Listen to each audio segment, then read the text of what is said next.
strange is happening out there far beyond Mars, where sunlight fades and the void swallows everything. This week, an object named 3IATLAS will pass behind the Sun, hidden from every telescope on Earth, and it re-emerges weeks later. Astronomers believe its trajectory and maybe history itself could change forever. Next, Twitter.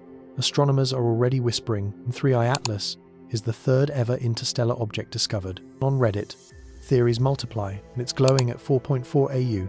That shouldn't be possible. Is this just cosmic coincidence or a calculated maneuver? The Atlas Survey telescope in Chile first detected a faint moving point on the 1st of July, 2025. Nothing about it seemed extraordinary, but by the end of the day, orbital calculations painted a very different picture. Its eccentricity was greater than 1, meaning it wasn't bound to the Sunday, it wasn't a local comet, it was interstellar, a visitor from beyond the edge of the solar system. Within hours, astronomers on X began to post orbital plots and speculative threads. "This one's big," wrote astrophysicist Dr. Casey Lister, noting its early outgassing activity even beyond Jupiter's orbit, something unseen in normal comets. Another user replied, "If it's glowing that far out, it's either warmer than it should be, or it's being powered from within." Meanwhile, the data kept getting stranger. NASA's Sphere-X mission detected an unusually strong carbon dioxide signature, an 8-to-1 ratio of CO2 to H2O, far higher than any known comet. That ratio implies the ices forming 3IATLAS were created in an environment of extreme cold and ancient radiation, perhaps in another star system billions of years older than ours. A Redditor on R, Space posted, nod.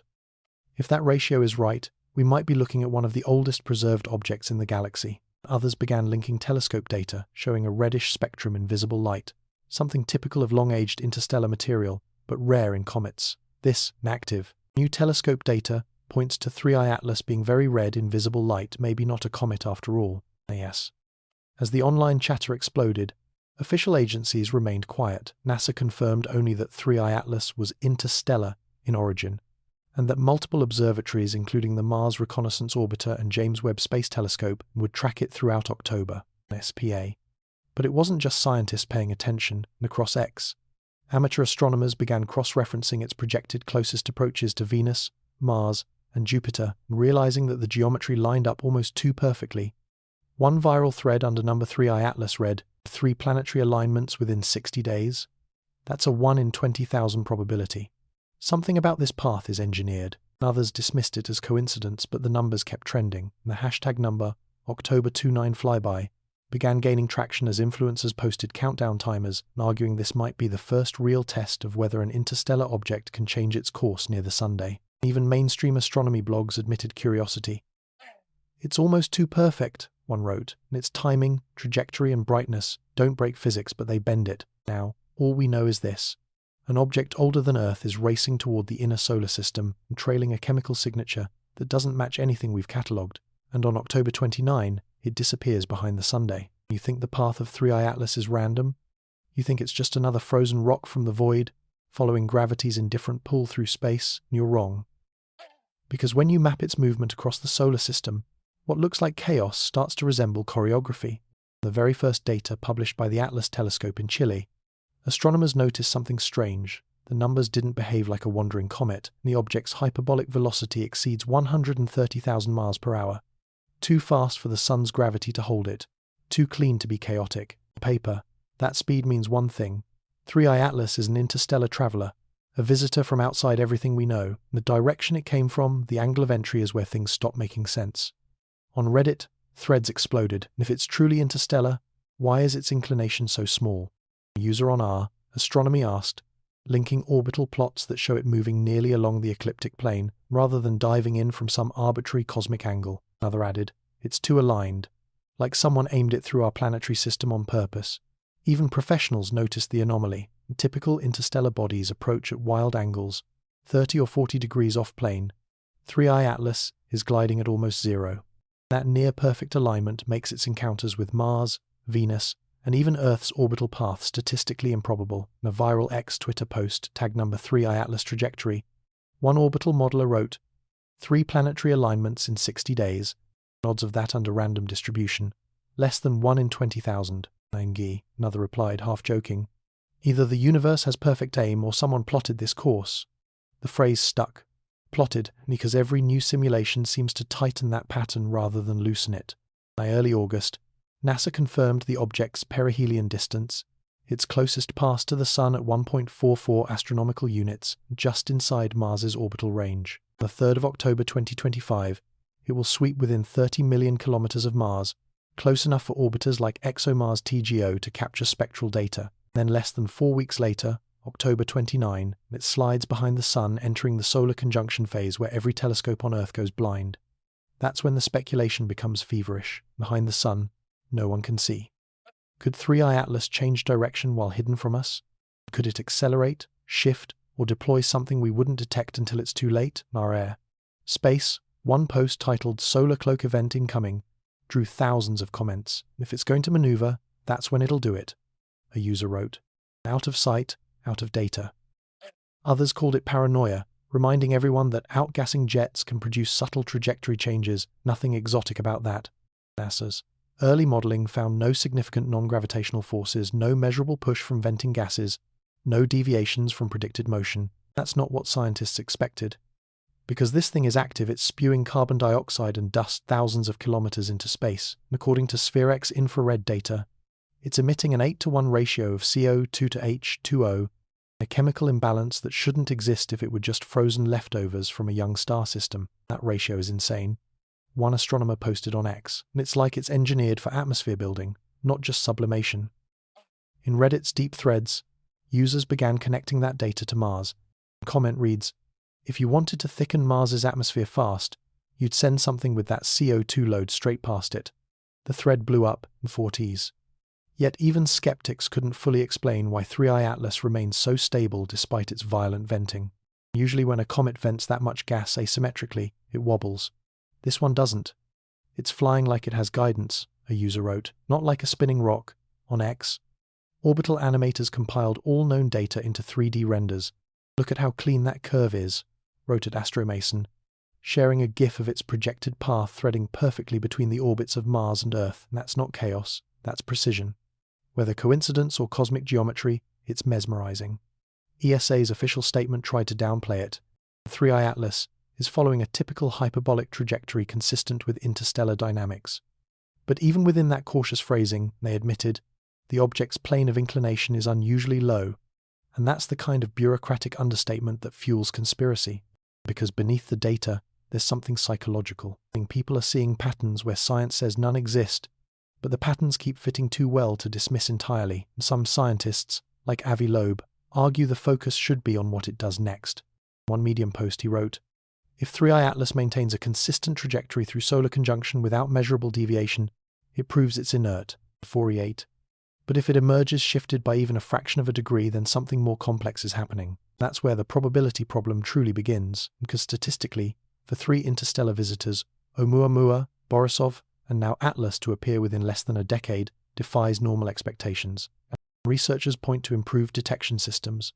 Others whisper of an interstellar stream, a cluster of objects moving together, and posts summarized. But on Reddit, one post summarized the unease perfectly. 3 and 8 years after billions without any. Either we got lucky, or we just found the edges of a bigger pattern.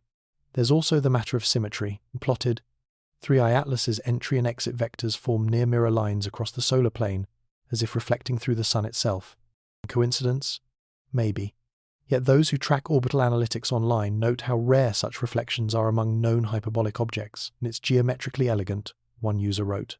Here's where the story turns unsettling. If 3IATLAS really were part of a deliberate trajectory, a delivery system, a test probe, or something older, the best time to conceal an active maneuver would be during conjunction. No telescope on Earth will see its course between October 28 and November 10, and the sun's glare will drown out every signal. As one astronomy commenter put it, that's the blind spot. If it shifts then, we'll never know until it's already somewhere else. Others echoed that with a simple phrase, the sun is the curtain. In that darkness, anything could happen. Some scientists argue we'll track it again easily with space-based instruments like SOHO or Parker Solar Probe. Those probes weren't designed for precision astrometry at that range. The truth is, there will be a gap, a window when all we can do is guess, and that's enough for speculation to ignite. Across X, the hashtag number SolarBlind window trends. Posts pile up with countdowns and animation loops, each asking the same question. What will it do when no one is watching? And even skeptics admit the timing feels cinematic. In interviews, Researchers use words like fortuitous and unusual, but behind the politeness lies quiet tension, because the longer you stare at the data, the less random it feels. The path is too straight, the alignments are too neat, and the chemistry is too convenient. Something about 3IATLAS is off script, and on October 29, it gets its moment alone with the Sunday.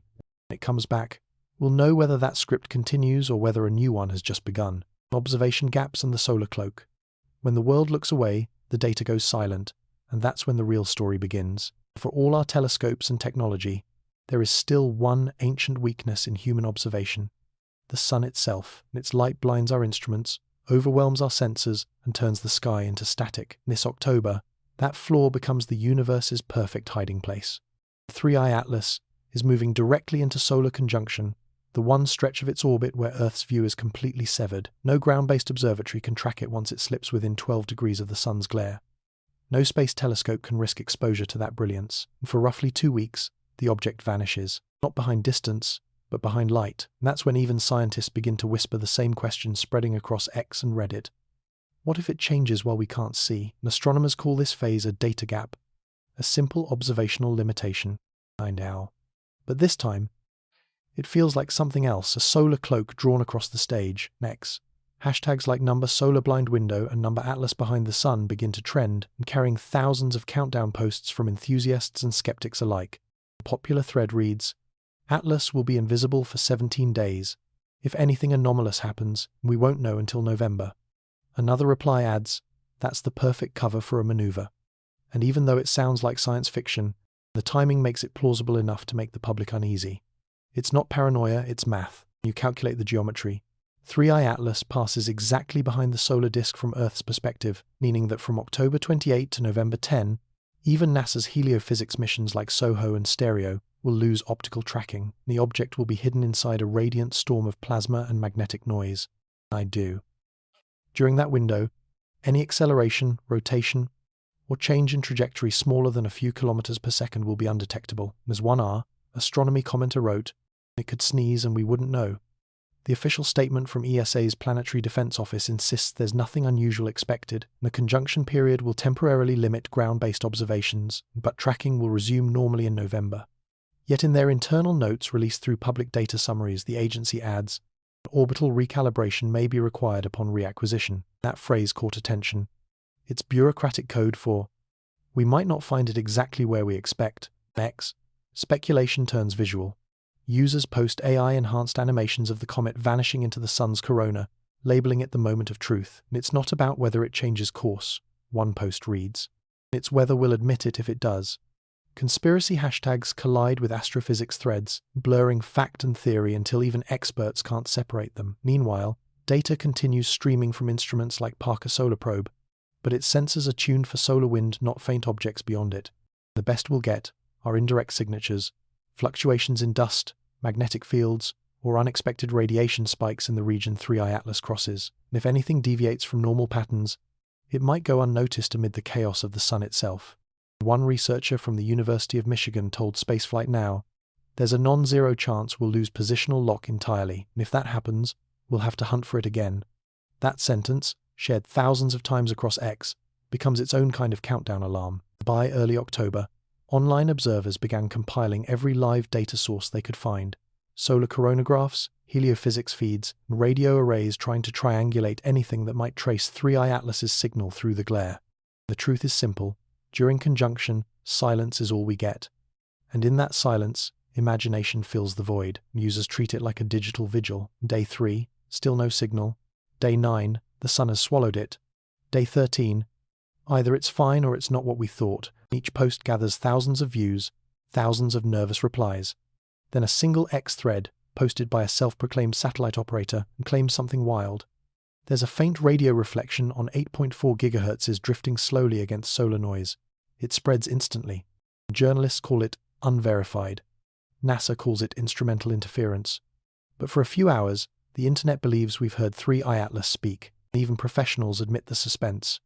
"It's a vulnerable time," said Dr. Lena Orwick, an astrophysicist at JPL. "We won't have full data until late November. All we can do is wait." Yet that's precisely what keeps the world glued to their screens waiting. Refreshing, watching a blank patch of sky where something enormous, ancient, and unexplained, just disappeared. It's like watching a door close and not knowing if it will open again. In live stream comment threads, people repeat the same phrase. When it comes back, we'll see if it's still the same object. Because behind the sun, anything could happen: a breakup, an acceleration, or something stranger. Speculate it might release fragments or gas clouds invisible to our sensors. Others suggest it might not come back at all, its energy spent, disintegrated, its dust scattered through solar wind. And the most unsettling idea is the one nobody wants to post aloud. What if it comes back, but not on the same path? That's the whisper echoing through every data forum, every astronomy Discord, every space blog. Behind the sun lies not just darkness, but uncertainty, a blind corridor in time where reality might rewrite itself. The first time since its discovery, the fate of 3IATLAS isn't in the hands of data or telescopes, it's in the hands of silence, and silence can hide anything. The reappearance. On November 11, the telescopes wake up. But what they find is not exactly where they left it. For 17 days, 3IATLAS was gone. Nothing but the sun's furious glare and a rising static in every data feed marked the place where it vanished. Astronomers across the world waited in silence, their instruments turned toward that blinding void, hoping for a flicker, a reflection, a sign, and the days crawled. Observatories posted daily status updates. Still no reacquisition. On Reddit, threads with names like Day 9 of the Blind Window filled with anxious speculation, and if it were going to break apart we'd see dust by now. Maybe it's behind the sun but accelerating. What if it doesn't come back? Confess. Then, on the morning of November 11th, 2025, the first faint signal appeared in a set of images captured by NASA's Solar and Heliospheric Observatory. A small, cold smudge emerging from the corona's edge, and 3IATLAS was back. But almost immediately, the numbers started whispering something strange. Its position didn't quite match where it should have been. The orbital model predicted one coordinate. The comet appeared a few thousand kilometers off, small by cosmic standards, enormous by precision ones. Next Twitter, the data exploded. Under the tag number Atlas Shift, amateur astronomers posted side-by-side comparisons and predicted versus actual offset confirmed, wrote at Deep Space Lens, linking a chart of the deviation. Within hours, the topic climbed into trending. Replies flooded in. Could be an error in the recalibration, said one, and it moved. The official statement from the European Space Agency arrived that evening. Preliminary analysis suggests a minor trajectory variation, likely caused by outgassing or solar radiation pressure during conjunction. Further tracking required. Yet buried deeper in their telemetry report, analysts noticed something that didn't fit even that explanation. The object's spin had changed direction. Before conjunction, 3IATLAS rotated once every 9.8 hours. After, it appeared closer to 6.2. That's not a random shift, that's energy expenditure. Space. Users connected the dots faster than officials could contain them. And a comet doesn't just speed up its spin that much without talk, one post read, and something either hit it or it adjusted itself. The comment reached 10,000 upvotes before moderators locked the thread. Others began scouring NASA's open data archives, cross-matching dates, and a researcher in Japan posted a thread on X showing subtle, synchronized radio fluctuations in the 8.4 GHz range around the same time as conjunction.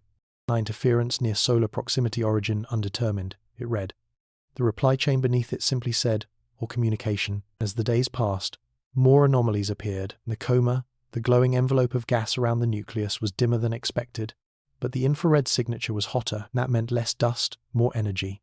Instruments from the James Webb Space Telescope recorded unusual spectral peaks, consistent with iron sulfide and carbonyl sulfide, and compounds rarely seen in comets, but associated with industrial chemical processes. On Reddit, one user pieced together SpearX data and wrote, "It's like the surface restructured, the ratios flipped, and whatever happened behind the sun changed it."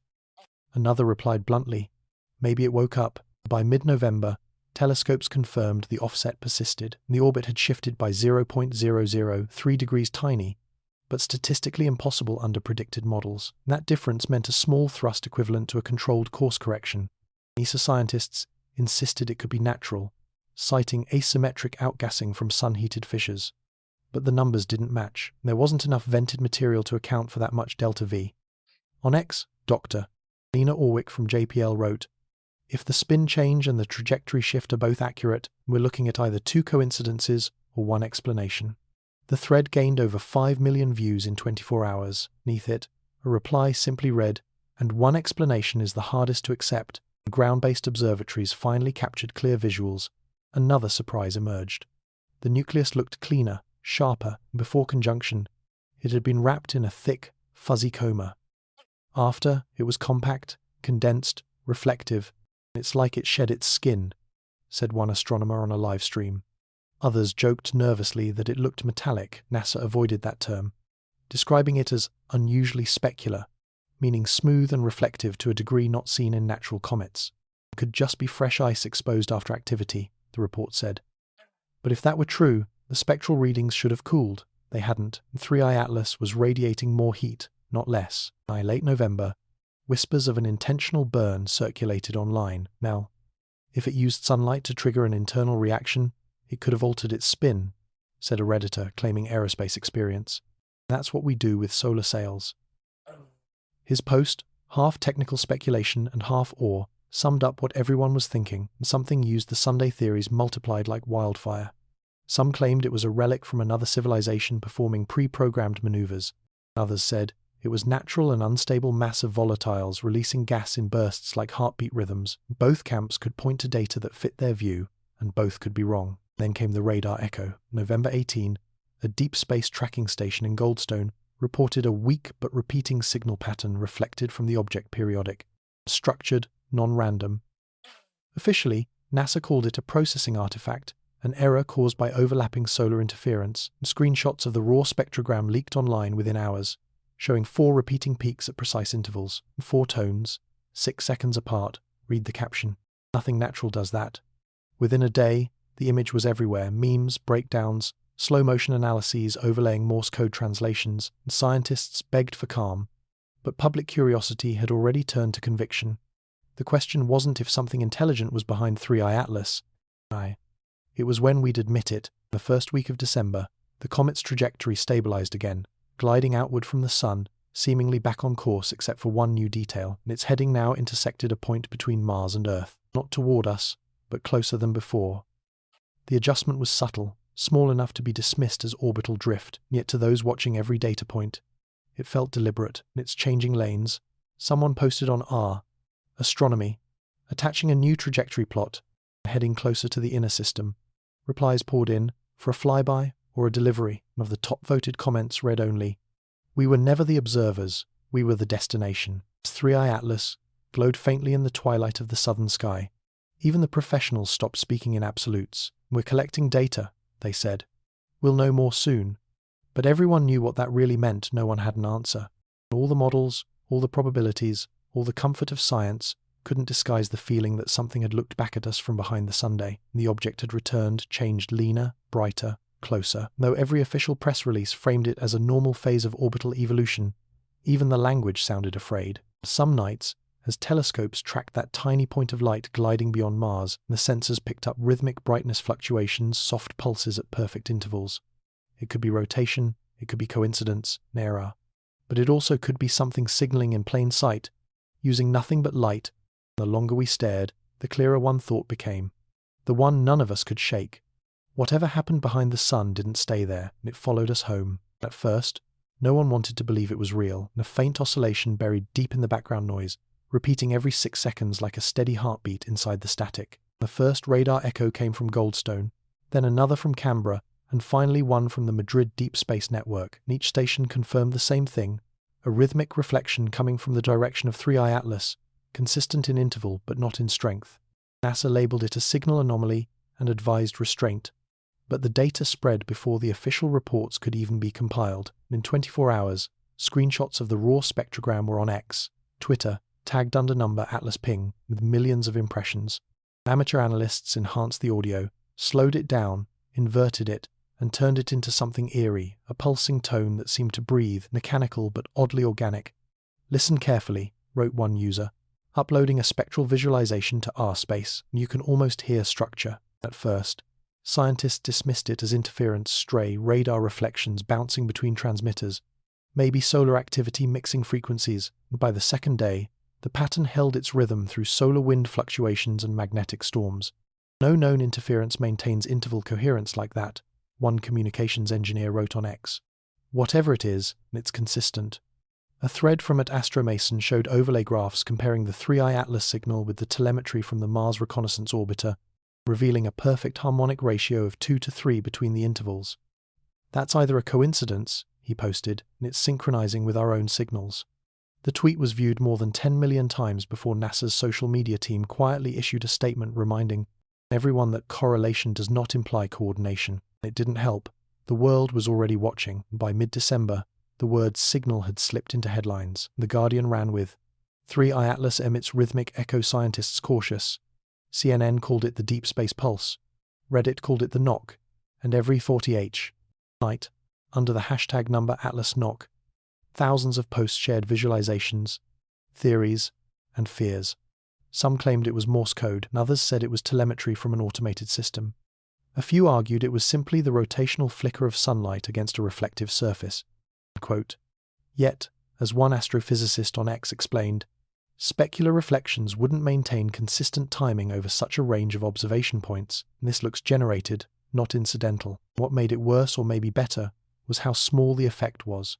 Barely above the noise floor, right at the edge of detectability, and if it were stronger, they could have explained it. But the fact that it persisted just low enough to doubt made it haunting." Goldstone repeated the observations 5 more times.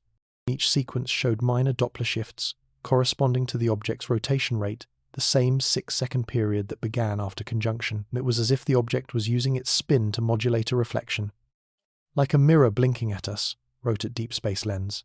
Astronomy.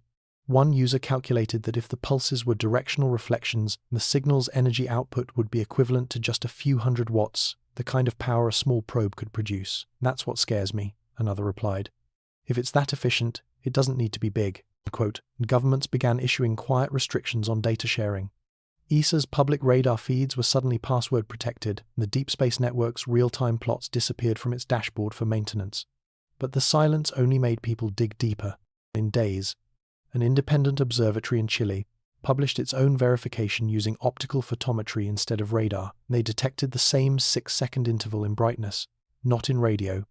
"It's blinking," said Dr. Valeria Nunez in a live interview. "The object's light curve shows intentional modulation." Her words echoed across social media. Intentional. The one word no one was supposed to use. Inside NASA, an internal memo circulated outlining containment protocols for potential unexplained active signals.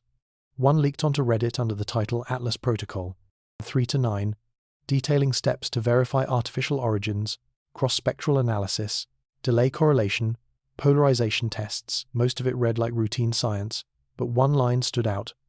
"If source modulation persists beyond 96 hours, coordination with defense agencies may be warranted." That sentence triggered chaos. Next, conspiracy accounts exploded with claims of defense lockdowns and intercept operations. None of it was true, but it didn't matter. Narrative had momentum, and nothing could stop it. Meanwhile, telescopes around the world reported something subtler, but equally unsettling. 3IATLAS's trajectory had shifted again only slightly, by less than 1/10 of a degree, but toward the Earth-Mars L1 point, a region of gravitational balance between our two planets. It wasn't heading for Earth. It wasn't heading away. It was parking. ESA confirmed the new data quietly through a footnote in a daily bulletin, and going trajectory refinement required. The bulletin didn't use the word station keeping, but everyone read it that way. "That's what probes do," wrote at AstroMason. "They park where fuel costs are minimal," the replies came instantly. "Or it's waiting." By the end of December, the tone of public discussion had changed. No longer just fascination. There was tension now, a hum of fear beneath the excitement, and people posted videos of themselves pointing telescopes skyward, narrating their disbelief. "It's there," one said, voice trembling. "Still there, still blinking." Scientists on the record tried to calm the storm. "We're not witnessing a transmission," said Dr. Orwick from JPL during a press briefing. "This is most likely thermal modulation caused by rotation." But even she couldn't keep her expression neutral when a journalist asked about the frequency lock. "An interesting coincidence," she replied. "We're still analyzing." Meanwhile, something strange was happening in the data. Observers tracking the radar signal noticed a slight phase shift, a delay accumulating over time, and every 6 seconds became 6.02, then 6.03. Not much, but enough to measure. Plotted, the deviation formed a smooth curve, like a countdown easing towards 0. "It's compressing," said a Redditor who analyzed the data. "Neither it's spinning faster again, or the signal's accelerating. His post ended with one line that sent chills across the thread. "Maybe it's getting ready." Quote, January 2nd, 2026. A new element entered the story. The James Webb Space Telescope recorded an unexpected infrared flare near 3IATLAS. Short, faint, but perfectly timed with the signal's rhythm. It wasn't explosive or violent, just a pulse of heat, rising and falling every 6 seconds in sync with the radar pings. And "It's thermally alive," tweeted at Dr. Vega, JWST, attaching the raw data. The tweet was deleted within an hour, but screenshots spread everywhere. Reddit called it the first proof of activity. News outlets hesitated, torn between caution and curiosity. NASA refused interviews, issuing only a 2-sentence response. "No confirmed artificial behavior. Investigations ongoing." But silence, in a world addicted to meaning, sounds like confirmation. Behind the scenes, global observatories synchronized to monitor every wavelength. Infrared, radio, ultraviolet, each one catching the same intervals. It wasn't imagination, it wasn't coincidence. Something at 1.6 astronomical units from Earth was doing something deliberately repetitive. The pattern shifted slightly over time, the frequency narrowing, the intensity growing steadier. And then, one night, the pulses stopped. Just silence. No radar echoes, no infrared flashes, no modulation. The last signal received came on January 5th at 3:42 UTC, and after that nothing. Analysts assumed an equipment failure, but when 3 independent systems in 3 different countries confirmed identical losses, the realization set in. It wasn't the equipment, it was the source. Whatever had been pulsing, reflecting, or transmitting had gone quiet. X, the hashtag number Atlas Silent, trended globally within minutes. "It's over," wrote one post, and sent what it needed to send. Another read, "It stopped when we pointed everything at it." That coincidence didn't go unnoticed. Then came the strangest discovery of all. A day after the silence, NASA's orbit trackers noticed a minute variation in light travel time between radar reflections and return, a discrepancy of only a few milliseconds, growing with every hour. The object wasn't where it should be anymore. The radar beam was bouncing off nothing. Neither it's fragmenting, one internal email said, or it's gone. By January 7th, even optical telescopes could no longer locate it. The coordinates where 3IATLAS should have been were empty. No brightness, no coma, no reflection. It had simply vanished. The first time since discovery, there was no trace of 3IATLAS in any spectrum. A billion-dollar network of instruments pointed at nothing, and nothing answered. The official explanation was immediate and predictable. Disintegration. The object likely broke apart after perihelion passage due to thermal stress. NASA's press release read. Buried in the technical annex was one odd note. Energy output during the final observation period inconsistent with total mass loss. In other words, it was too bright to have destroyed itself completely. There should have been debris. There wasn't. On Reddit, someone posted the inevitable question: what if it didn't break apart? What if it cloaked? Theories spiraled. Stealth material, reflective plasma, self-detonation, dimensional displacement, each one crazier than the last. Yet all anchored by the same undeniable fact: something that existed yesterday didn't exist today. And for a world already living in the afterglow of a mysterious signal, that absence felt like intent. "It came close," wrote one user, "spoke once, and left." The most unnerving part wasn't that 3IATLAS disappeared, it was what it left behind. 3 days after the final signal, Mars Reconnaissance Orbiter detected faint ionized trails high above Mars's upper atmosphere, streaks of charged particles moving east to west, as if something massive had passed through. They matched the object's projected post-conjunction route, and it brushed the planet, an ESA scientist said quietly in a leaked briefing. Whatever it was, it interacted. The finding never made official reports, but within hours, screenshots from internal documents appeared online. An ionospheric disturbance detected. Composition unknown. By the middle of January, the story fractured into 2 worlds: the official one, where 3IATLAS disintegrated harmlessly, and the one online, where it did something else entirely. People replayed the 6-second pulse like a riddle, wondering if it was a message or a warning. Analysts noticed the frequency's time compression formed a logarithmic curve resembling an exponential countdown. What if the signal wasn't communication? Redditor wrote. What if it was calibration? A reply followed. Calibration for what? No one had an answer. Weeks later, as Earth moved further along its orbit, a small group of amateur astronomers using an observatory in Namibia caught something faint near the region. 3IATLAS should have exited. A flash, just one, bright, fast, then gone. They posted it to X, Time-stamped and verified by starfield alignment and same 6-second interval, the caption read. But when they pointed their instruments again, nothing.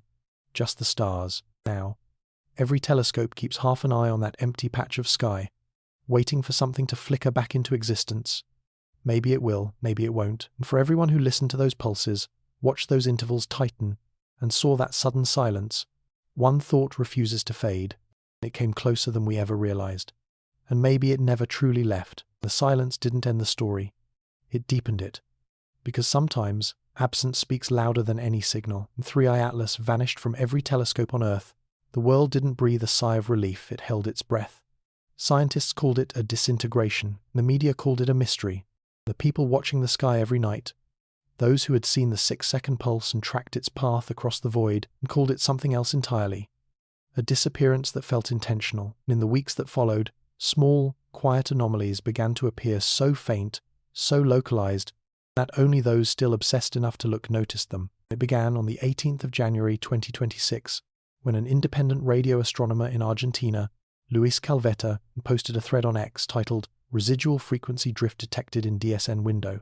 He claimed that while monitoring the same 8.4 GHz band used during the radar tracking of 3IATLAS, he'd found residual echoes, a whisper of the same 6-second rhythm, but weaker, like an echo, fading in a canyon long after the source had gone. It's not strong enough to be a new signal, he wrote, but the phase and frequency match, and it's as if the noise remembers. The post went viral overnight, reaching millions of impressions. Replies poured in, some calling it coincidence, others demanding NASA respond. It's afterimage physics, one scientist suggested, high energy scattering in the ionosphere, a ghost of the original transmission. But others weren't so sure, because if it were atmospheric, it shouldn't show up across multiple observatories thousands of kilometers apart. Yet, a station in Namibia reported the same faint pulse at nearly the same time. Then came the light. On January 23rd, the James Webb Space Telescope registered an unexpected flash of infrared radiation near the coordinates where 3IATLAS should have exited its solar pass, an area that should have been empty. It was short, barely half a second, but bright enough to register across 4 instruments. NASA labeled it an unrelated micrometeor impact near the telescope's detectors. But independent analysts noticed something they couldn't ignore. The flare's wavelength perfectly matched the thermal signature of 3IATLAS during its last active phase. The odds of that alignment happening by chance? Less than 1 in 50 million. It's like a fingerprint, said Dr. Valeria Núñez, the same Chilean astrophysicist who had called the post-conjunction behavior intentional. Something left an imprint, repeating frequency, a kind of cosmic echo. And now we're seeing it ripple back, across Reddit and X. The conversation reignited with a ferocity that no official silence could contain. The hashtag number #AtlasAfterglow climbed into trending. It's not gone, one user wrote. Another speculated. Another speculated that the object had moved into a non-reflective phase, possibly enveloped in an ionized dust field or artificial plasma screen, explaining why telescopes saw nothing. It's the perfect camouflage, the post read. Reflect the sun's light at the same intensity as the background, and you disappear. And while professional astronomers dismissed the idea as pseudoscience, even they couldn't deny what came next. By early February, orbital debris monitors around Earth began detecting microbursts of high-velocity particles, tiny, metallic grains entering the atmosphere at unusual angles, too shallow for ordinary meteorites. The particles glowed faint green as they burned up, their trajectories tracing back not to the asteroid belt, but to the same coordinates 3IATLAS once occupied. At first, no one made the connection, slot. But when laboratories analyzed the recovered fragments from Greenland and Alaska, they found isotopic ratios inconsistent with anything naturally formed in the solar system, high nickel content with deuterium enrichment, and similar to what was detected in the original comet's spectra. It's 3IATLAS dust, said one researcher privately. But how did it get here? The official explanation was cautious. Solar wind dispersion. After disintegration, smaller particles may have been pushed toward the inner planets, NASA said in a public statement. But the math didn't agree. For debris to travel from Mars's orbit to Earth's atmosphere in 3 weeks would require acceleration, active propulsion, or something else guiding it. That's what's wrong, posted at Astro Mason in another viral thread. Space doesn't move dust like that. Someone sent it here. The replies were immediate. What if it's seeding? What if it's scanning us? What if this was the plan all along? Meanwhile, a deeper unease began to settle over the global science community. Data centers that handled 3IATLAS telemetry reported strange anomalies in their archived files. Checksum mismatches, binary corruption, metadata shifts. The files are changing, said one technician in a leaked chat log from the European Space Operations Centre. Old datasets are showing different values. Timestamps are misaligned. Officially, it was a software migration error. Officially, it felt like something was rewriting the record. On our Astronomy, a post titled Atlas Data Glitch, What's Being Altered, climbed to the top overnight, compiling screenshots from multiple repositories where the orbital entry data now listed a new initial velocity slightly lower, slightly different, as if the past were being edited. Then as February turned to March, something appeared small, faint, but there, brightening point near the Earth-Mars L1 point, the same gravitational saddle where 3IATLAS's last heading was plotted. It began as a flicker, then strengthened over several nights. Ground-based telescopes confirmed the object wasn't a known satellite or reflection, and it wasn't moving like debris either. It was holding position. Magnitude 14, said Dr. Nunez on a Chilean live stream, her voice trembling. Right where it shouldn't be. And it's stable. ESA confirmed the observation 3 days later under the dry-heading transient photometric event. The community called it something else. The return. By March 10, dozens of observatories were locked on target, and spectroscopy revealed a familiar pattern: carbon dioxide emission bands, faint water vapor traces, that same signature spike of carbonyl sulfide seen before conjunction. But something was different now. The spectrum was too clean, the reflection too regular. This doesn't look like a comet, said Dr. Orwick at JPL during an internal call that later leaked online. It looks engineered. The phrase made its way to X within hours, sparking the largest surge of engagement since the original signal. Under the hashtag #AtlasReturns, millions debated what it meant. It came back to the exact point between Earth and Mars. One viral post read, "Not random, not orbital drift, it's parking again." The official channels downplayed everything. An observational artifact, NASA repeated, possibly residual outgassing reflecting sunlight. But behind the scenes, the Deep Space Network resumed active radar transmissions toward the object. According to a document leaked in April, the network logged multiple partial echoes, brief reflections that mirrored the 6-second rhythm from before. The last entry in the log read simply, "Pattern confirmed." Awaiting verification. Then came the shockwave, figurative, not literal. On March 14th, at exactly 3:42 UTC, the same timestamp as the final radar contact months earlier, radio telescopes worldwide recorded a short burst across multiple frequencies. It lasted just 2 seconds, split into 3 sharp pulses, then gone. 3IATLAS. But the data didn't lie. The frequencies formed a harmonic sequence: 8.4 GHz, 16.8 GHz, 33.6 GHz, doubling perfectly. No known natural source behaves that way. "That's a handshake," tweeted at Deep Space Lens within minutes. 3 pulses, double each time, that's protocol. His post hit 10 million views before morning, and scientists scrambled to explain it as intermodulation, distortion, or equipment overlap. Private spectrograms leaked later showed the signature repeated across observatories on 3 continents, synchronized to within microseconds. Whatever it was deliberate. The days after the burst, Earth's magnetosphere recorded a faint ripple, nothing dangerous, just measurable, and instruments in orbit detected tiny increases in charged particle density, as if a stream of ions had brushed past. "It's interacting again," said one ESA physicist, off record. "Not collision, just contact, like touching atmosphere with a fingertip."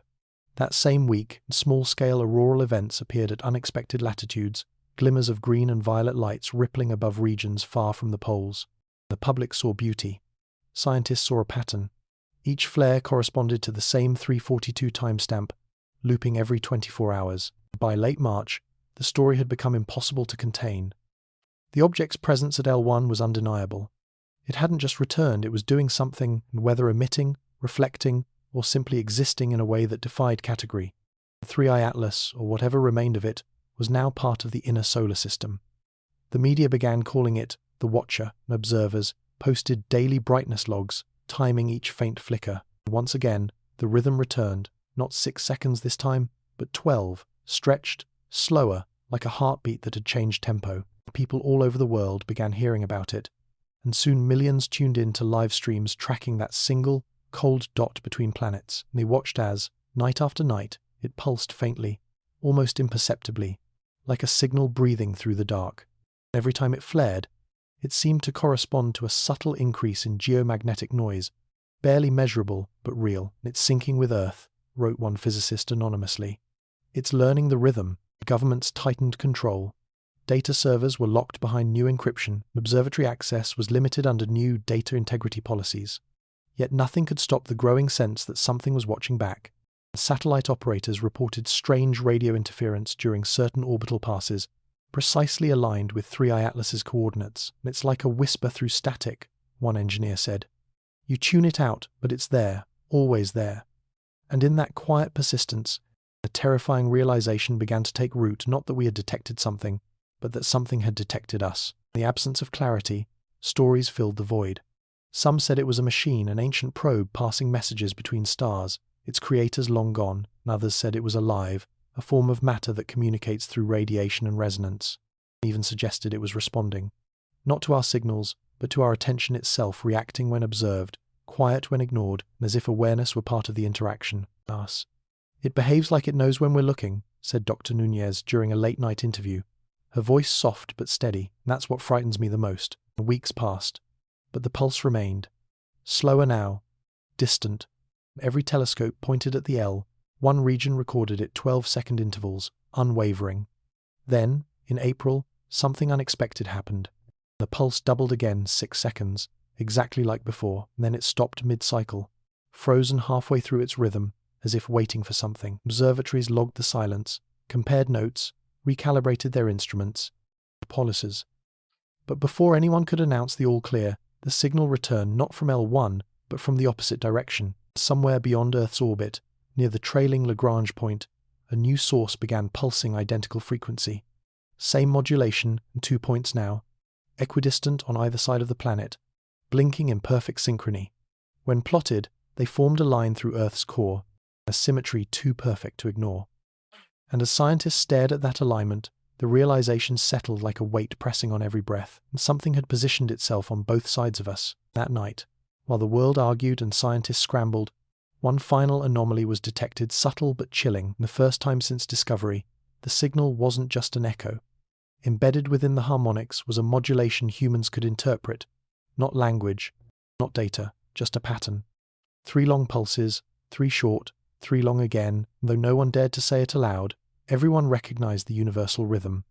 S-O, then silence. And it hung there, suspended between planets, between truth and terror, between what we know and what we are about to learn. Because if that signal was meant for us, then it wasn't a warning.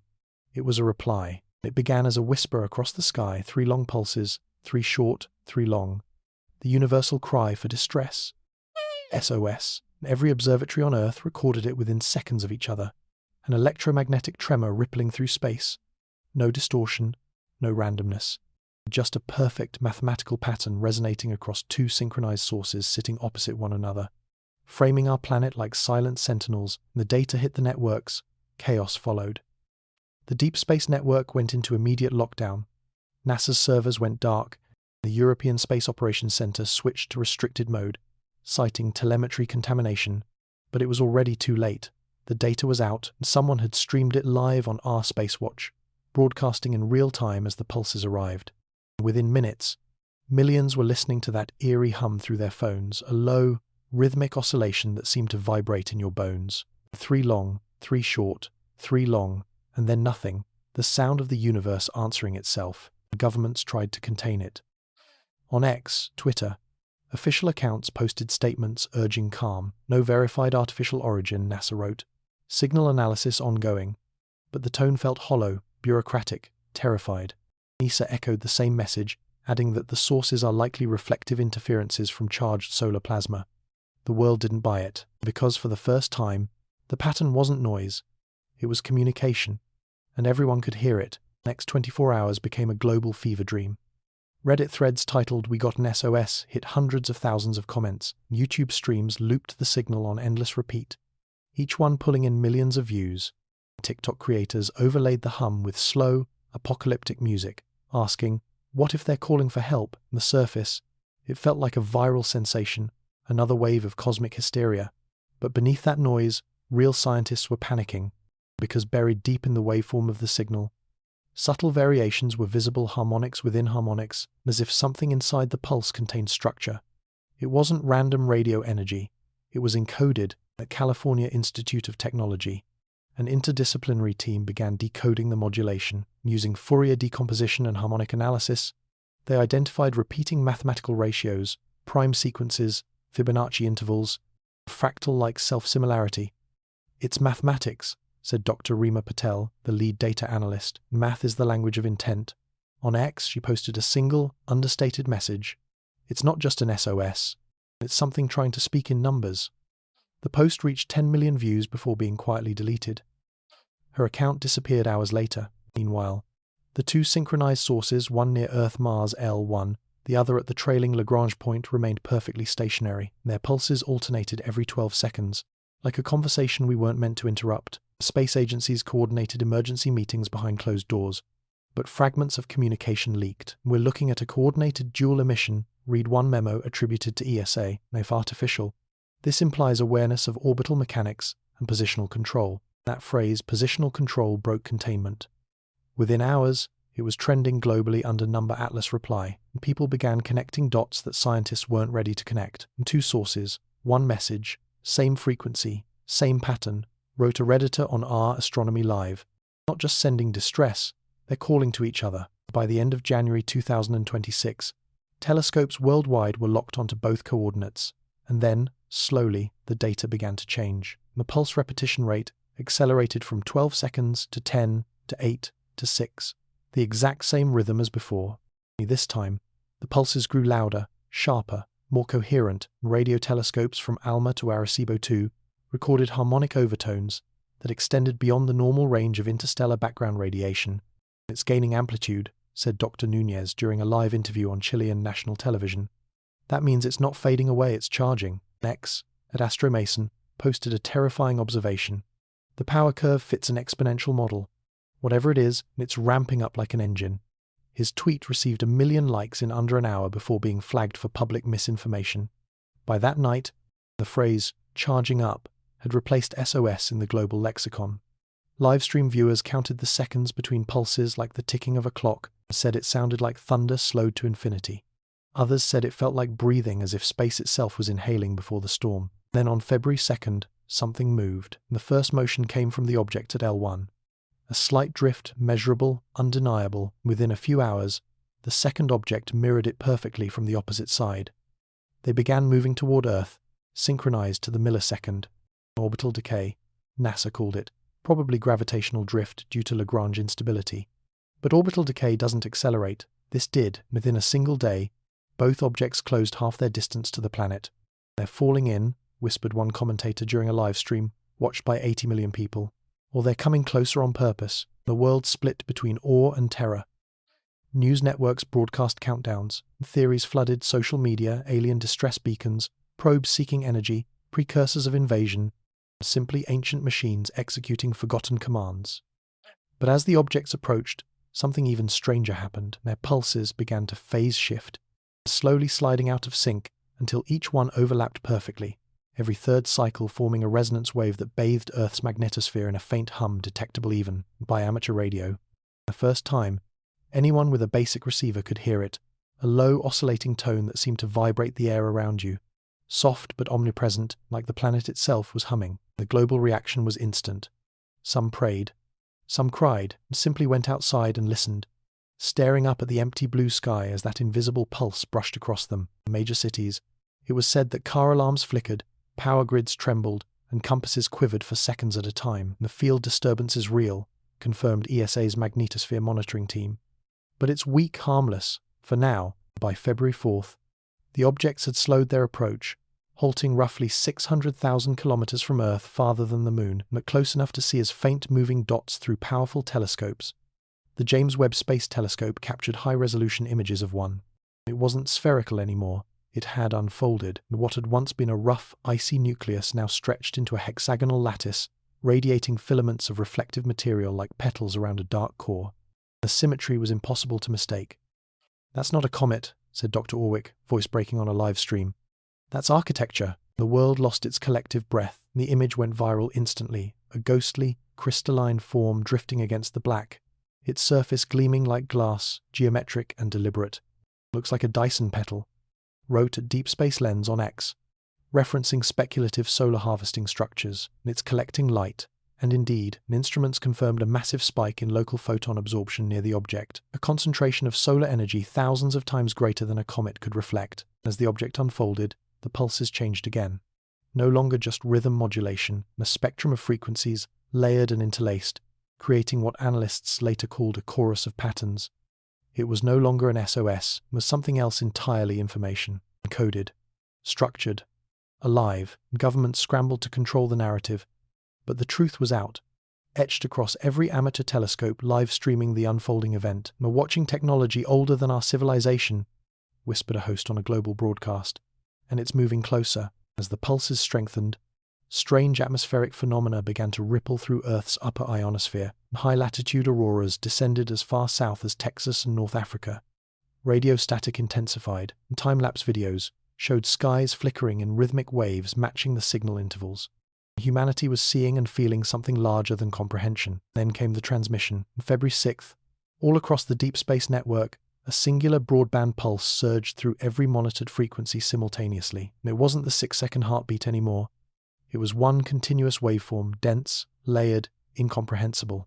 Computers failed to process it in real time. The bandwidth was too vast, the signal too perfect, and it's like someone flooding every channel with a message we're not equipped to hear, said Dr. Patel in a leaked briefing. And it's speech without a listener. For hours afterward, the world went silent again.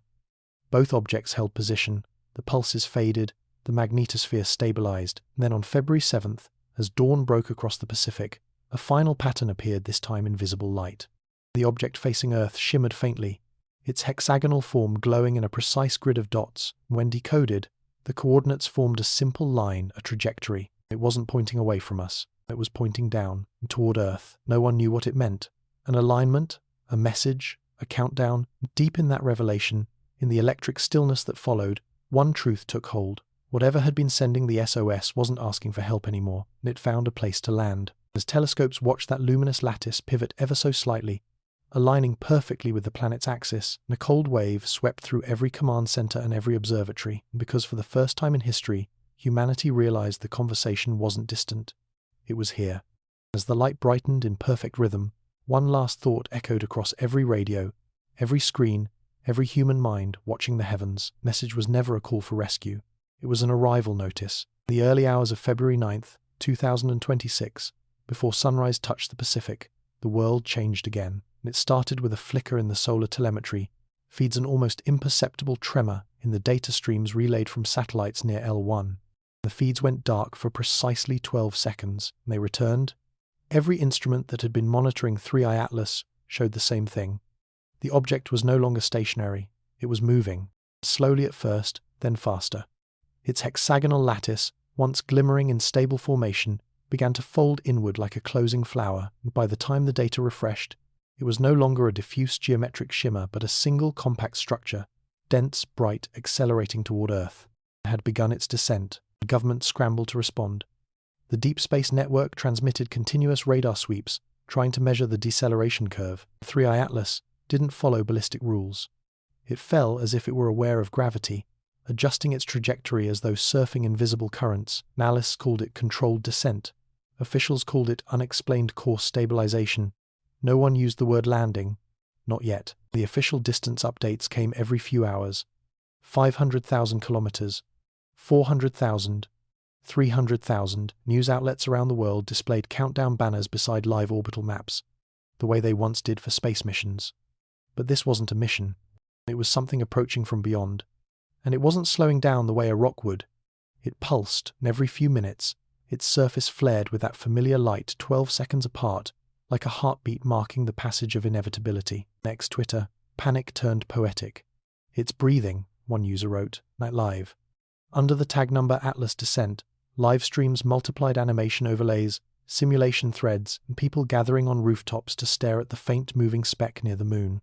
A reporter for The Atlantic described the feeling perfectly. "We are watching a comet descend like a god returning to the world that forgot it." Behind the cameras, though, the fear was surgical. In the European Space Operations Centre, teams worked through sleepless nights trying to predict impact probabilities. The trajectory passed directly between Earth and Moon, heading toward a corridor over the southern hemisphere. The expected perigee, its closest approach was calculated at 60,000 kilometers, roughly 1/6 the distance to the moon. If it maintains course, it won't strike, said Dr. Lena Orwick on a live ESA briefing. But it will graze our magnetosphere. That's close enough to matter. The understatement hit like a warning bell. Private. Simulations predicted that if the object emitted energy during passage, it could induce electromagnetic disturbances on a planetary scale, and satellites could fail, power grids could flicker. Humanity might experience a once-in-history aurora if we were lucky. Not a geomagnetic storm could ripple through the ionosphere, frying systems from orbit to ground. None of the models accounted for the strangest variable of all, intention. Sold. Because the object wasn't simply falling, it was navigating. Every hour, it corrected its heading minutely, compensating for gravitational drag, and its velocity oscillated, first accelerating, then decelerating, as though it were adjusting descent for atmospheric entry that never came. The phrase used internally by NASA engineers was chilling. Vector awareness. It was acting like a vehicle. Reddit, under the megathread Live Atlas tracking, updates only. Users compared government data leaks and amateur telescope feeds, mapping the object's course in real time. It's following the Earth's magnetic lines, one post read. Look at the angle, it's using the field as guidance. The thread exploded, gaining millions of views in hours. Scientists half agreed, motion fits magnetic field geometry, said Dr. Patel in a late-night interview. But that doesn't mean it's steering. It could be responding naturally. She hesitated before adding, of course, it's hard to use the word natural when it's doing this. Quote, by February 10th, 3IATLAS had reached 200,000 kilometers. The moon glowed faintly nearby, its gravitational shadow bending the object's path into a subtle curve. Every observatory on Earth now had eyes on it, in the dark skies above Chile. The Vera C. Rubin Observatory captured the most detailed image yet. A crystalline body roughly 1.8 kilometers across and surrounded by concentric halos of gas that looked almost engineered like pressure shields refracting sunlight. The central structure pulsed once every 12 seconds, emitting a glow measured at precisely 4,800 kelvins. That's not random outgassing, Dr. Nunez whispered as the data appeared on screen. That's a power signature. Then came the hum, and at 3:42 UTC, the same minute every prior anomaly had occurred, magnetometers across the world registered a synchronized frequency surge. It wasn't radiation, not exactly. It was vibration, a tone that seemed to tremble through the Earth's magnetic field itself. The signal was inaudible, and instruments translated it into a low-frequency hum that listeners later described as the sound of the planet holding its breath. It lasted 28 seconds, long enough for every monitoring station to confirm the same impossible thing. The signal originated not from space, but from the upper atmosphere. The first time, the source wasn't above us, it was within our skies. Panic rippled across the globe. Air traffic control networks went on high alert. Military radar stations tried to lock onto the object as it crossed the magnetospheric boundary, but their screens flashed static. It's invisible to conventional radar, one technician said during a live broadcast leak. We can't track what we can't reflect.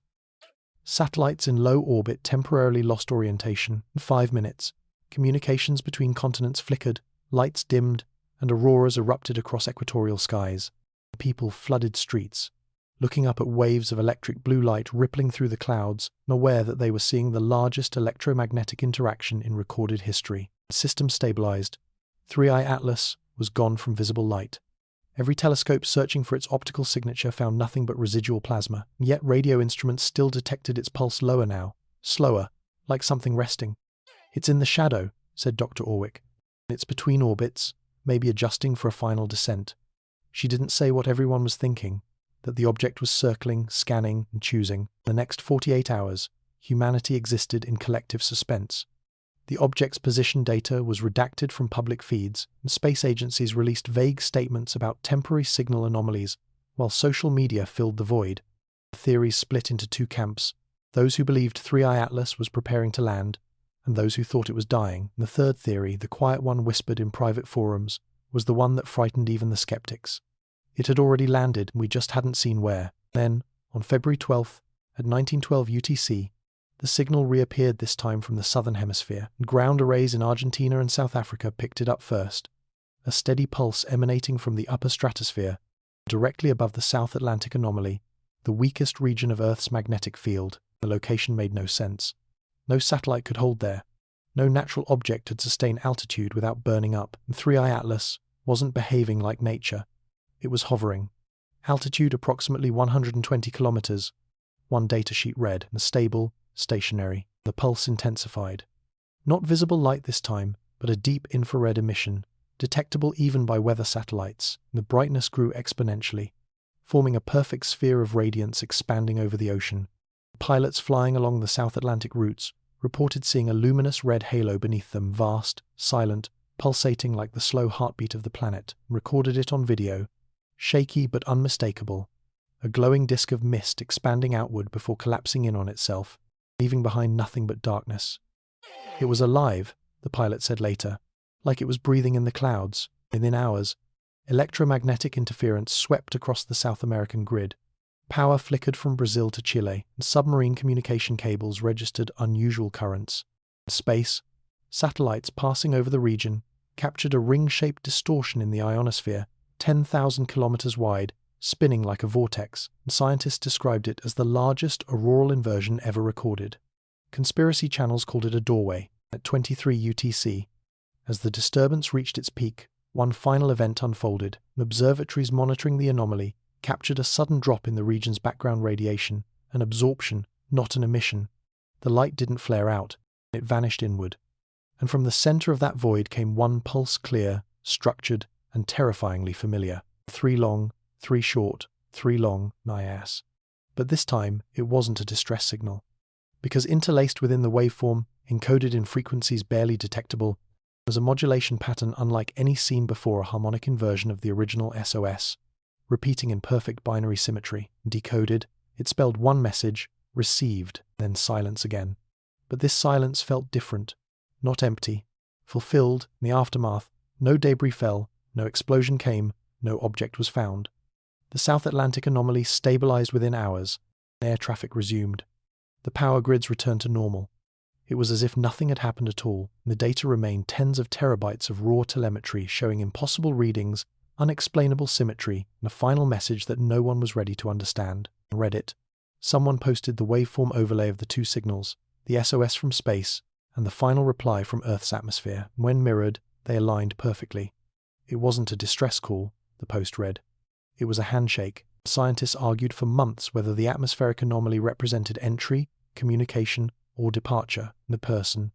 But those who had seen the aurora in person, who had felt the electric air, believed something else entirely. It wasn't leaving, it was integrating, because after that night, strange readings began appearing in places far from the South Atlantic. Small magnetic distortions in deserts, mountains, and oceans. Sensors found low-frequency vibrations beneath the ground, too regular to be tectonic, too structured to be random. Echoes, Dr. Nunez called them, like seed spreading, news stopped covering it.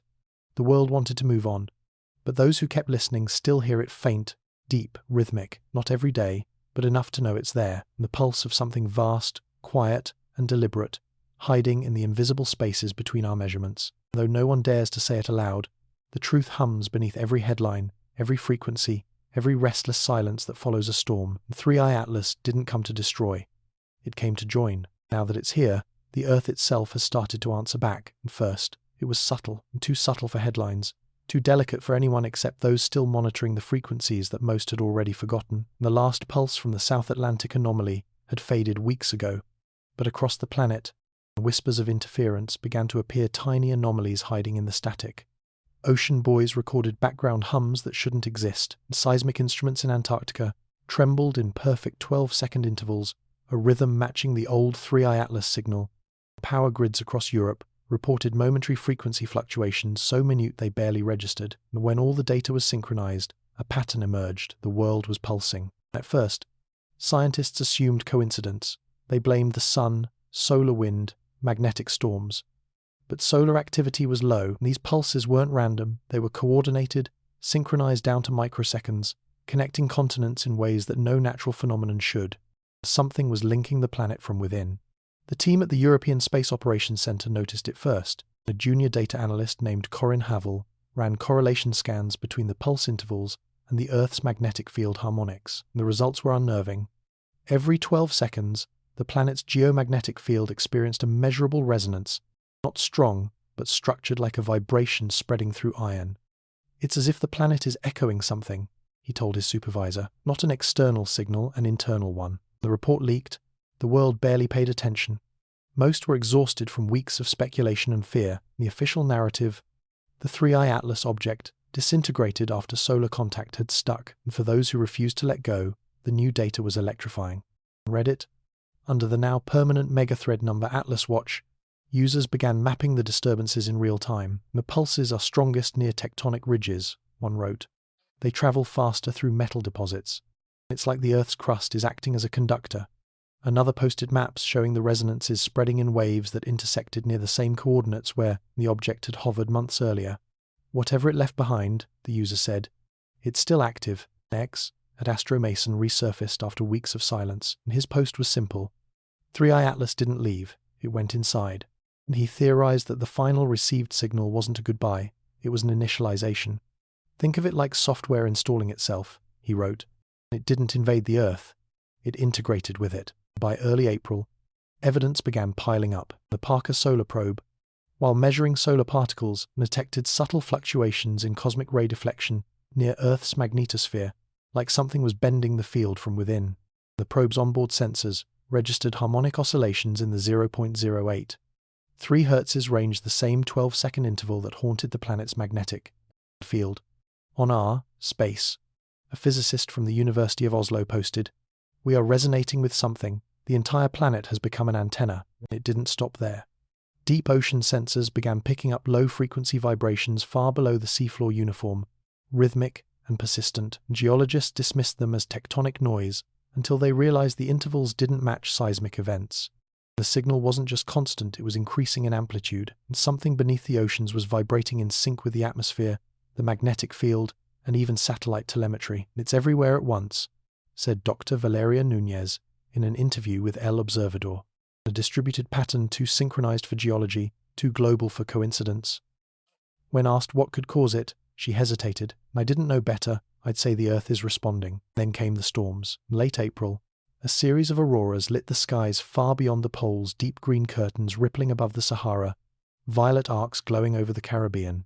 They appeared every 12 seconds, in sync with the pulse. "We're seeing standing waves in the ionosphere," explained a NOAA researcher, as though the atmosphere is oscillating with an external metronome.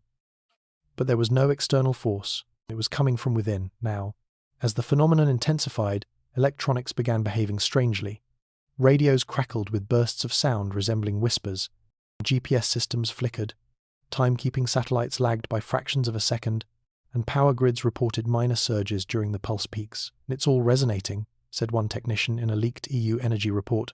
"Like every conductor on the planet is humming in tune with an invisible frequency. You map that hum, it forms lines, invisible corridors of energy connecting the oceans, mountains, and magnetic poles. The world magnetic model had to be recalibrated because of unexplained distortions.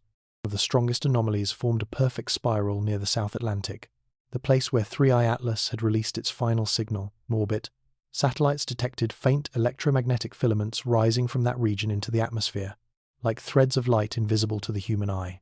"They're not clouds," said one analyst. "They're currents." That's when the echoes began. And across the globe, people started reporting the same experience, hearing faint tones in moments of absolute silence. Pilots at high altitude heard it through cockpit intercoms. Deep-sea divers recorded rhythmic pressure changes matching the planetary pulse. Astronauts aboard the International Space Station claimed to feel a subtle vibration through the hull every 12 seconds. "It's not mechanical," one wrote in a private log. "It feels alive." NASA denied the reports, but leaked telemetry confirmed that the station's accelerometers were picking up a consistent oscillation that wasn't correlated with onboard equipment or orbital drag. "It's not external vibration," read the report. "It's field interaction." By May, the pulse had shortened again from 12 seconds to 9. The shift wasn't gradual, and it happened overnight, as though something had flipped a switch. And with it came new phenomena. The auroras grew brighter, and ocean currents shifted subtly. In the skies above the equator, pilots began reporting flashes instantaneous, silent bursts of light that vanished as quickly as they appeared, and satellite imagery captured faint circular distortions in the cloud layers, as if the atmosphere itself were rippling from beneath. "We are in the presence of a self-organizing system," wrote Dr. Patel in a restricted research note. "Something is using our planet as a medium." The realization hit slowly. Whatever 3I-ATLAS had been, comet, probe, or something older, it hadn't simply vanished. It had awakened something and seeded it, or merged with it. Integration, Nunez had said months earlier. Now it's becoming transformation. In early June, seismologists monitoring the pulse noticed another correlation. It wasn't uniform anymore and fluctuated in amplitude depending on human activity, stronger during peak hours, weaker at night. It was as if the phenomenon was syncing not only to the planet, but to the rhythm of its inhabitants. It responds to power usage, said one analyst. The more we connect, the more it strengthens. A collective realization began to spread through the online forums. It's listening. Then just as suddenly as it began, the world's instruments fell silent. Except on June 10th at precisely 3:42 UTC, the same timestamp that had haunted the story from the start, every seismic station, magnetometer, and radio array recorded one massive, global pulse, a single synchronized surge that blanked out sensors across the planet. It lasted exactly 6 seconds, and when the noise cleared, the pulse was gone completely. For hours, the world held still, waiting for the next vibration. None came. "It's over," one scientist said in disbelief. No one truly believed it. Because when the hum disappeared, it left something else behind, a low, most imperceptible resonance embedded in the Schumann frequencies of Earth's atmosphere. You couldn't hear it, but you could feel it, and people reported a strange sense of calm, as if the air itself had thickened with quiet electricity. Birds altered their migration paths, and whales stopped singing for a full day. Even compasses stabilized, their needles perfectly still. The planet wasn't pulsing anymore, it was humming, and constantly. Across the world, humanity paused to listen. There were no messages, no transmissions, no signs of threat, just the quiet awareness that something had changed. And space agencies began cross-referencing data from months earlier, trying to find where it had gone wrong or right. In the process, they found something buried in the noise of the final global pulse. A pattern within the pattern, and expanded, it formed a grid matching the exact topology of Earth's magnetic field, a perfect mirror. It wasn't random, it was a signature, and it's mapping itself onto us, said Dr. Orwick, like it's writing itself into the planet's systems. The months that followed, strange new harmonics appeared in unexpected places within thunderstorms, ocean waves, even human brainwave patterns. EEG studies showed subtle synchronization in deep sleep cycles across continents, a mysterious coherence scientists couldn't explain. The difference was small, a fraction of a hertz, but enough to suggest something profound. The pulse had gone from the sky into us. The first time, humanity felt truly connected not to the stars, but to the Earth itself. And yet beneath that unity lay unease, because if 3IATLAS had merged with the planet, if it had become part of this global hum, then what was it waiting for now? What was the next stage of integration? The final clue arrived in late August. In a mountain observatory in Nepal, an astrophotographer named Meera Dawa noticed something strange while photographing the night sky. Every image she took, every long exposure, showed faint geometric patterns overlaying the stars, hexagonal grids, subtle and transparent, and identical to the structure seen in the final images of 3IATLAS. She thought it was a lens flaw until she checked the timestamps. Each pattern appeared exactly every 9 seconds. She uploaded the photos to Our Space, captioned simply, "It's not in the sky anymore, it's in the air." The post hit 10 million views before being removed for public misinformation, but the images spread anyway and whispered across encrypted channels and late-night radio. People began reporting similar sightings, faint patterns seen through telescopes, hexagonal reflections shimmering across lakes, ripples in clouds that moved like breathing geometry. Some called it the birth of a new atmosphere, others called it evolution, and a few, remembering the old signals, said it was communication, a new kind of language written not in sound, but in pattern and rhythm, encoded into the very air we breathe. Though governments insisted nothing had changed, the world could feel it, a shared awareness beneath the noise, a heartbeat in the silence, and the thing that had arrived no longer felt foreign. It felt familiar, like it had always been part of us, waiting for the right moment to reveal itself. Somewhere beneath the waves, or deep within the crust, or inside the whispering frequencies of the ionosphere itself, 3IATLAS was still here listening, pulsing, and learning. Because maybe it wasn't a visitor at all. Maybe it was a mirror. Maybe what it had awakened was us. By autumn of 2026, the world no longer sounded the same. The silence that followed the disappearance of the planetary pulse wasn't silence at all, it was resonance, and a low, continuous hum embedded in the atmosphere, inaudible to human ears yet present in every measurement. Weather satellites reported microfluctuations in the ionosphere every 9 seconds. Seismographs ticked faintly in empty rooms, and even household electronics occasionally flickered in perfect intervals, as if syncing with a metronome no one had set. People felt it in ways they couldn't explain. Subtle pressure changes, a sense that rooms vibrated imperceptibly when the world was otherwise still. The hum had become part of us. In most countries, life went on. The governments that had once panicked over the approach of 3IATLAS now treated the subject as classified history, quietly erased from daily conversation. Officially, the incident was over a period of electromagnetic anomalies triggered by an interplanetary object of natural origin. The public, exhausted and eager to move on, accepted the explanation. But those who continued to monitor the data, the astronomers, physicists, and the thousands of amateurs who had followed every signal since the beginning knew the truth. The pattern hadn't ended.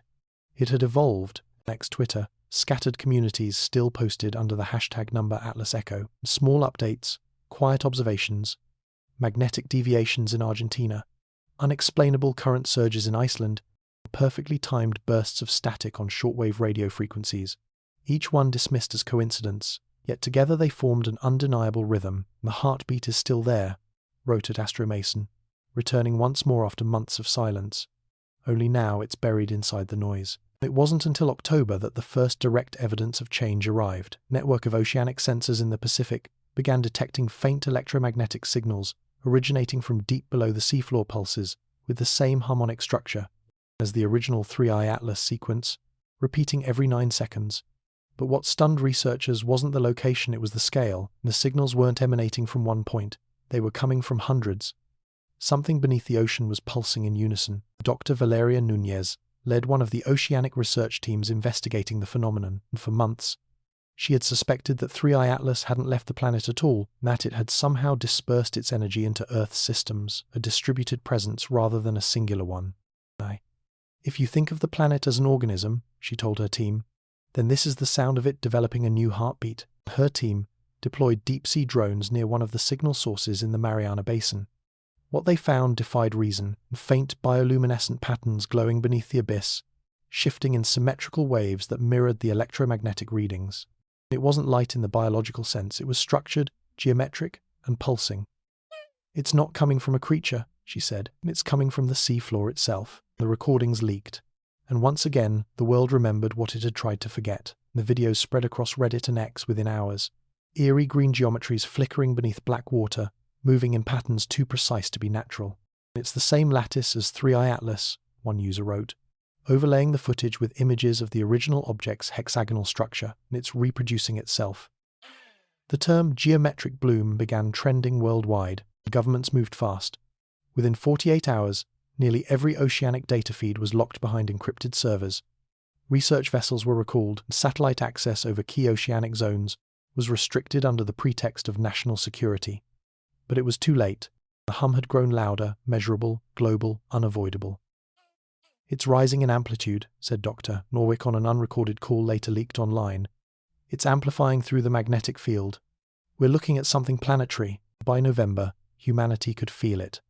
Literally, sensitive microphones began picking up infrasonic vibrations, traveling through the atmosphere, slow waves that passed every 9 seconds, circling the globe. They weren't dangerous, just omnipresent. Air pressure fluctuated.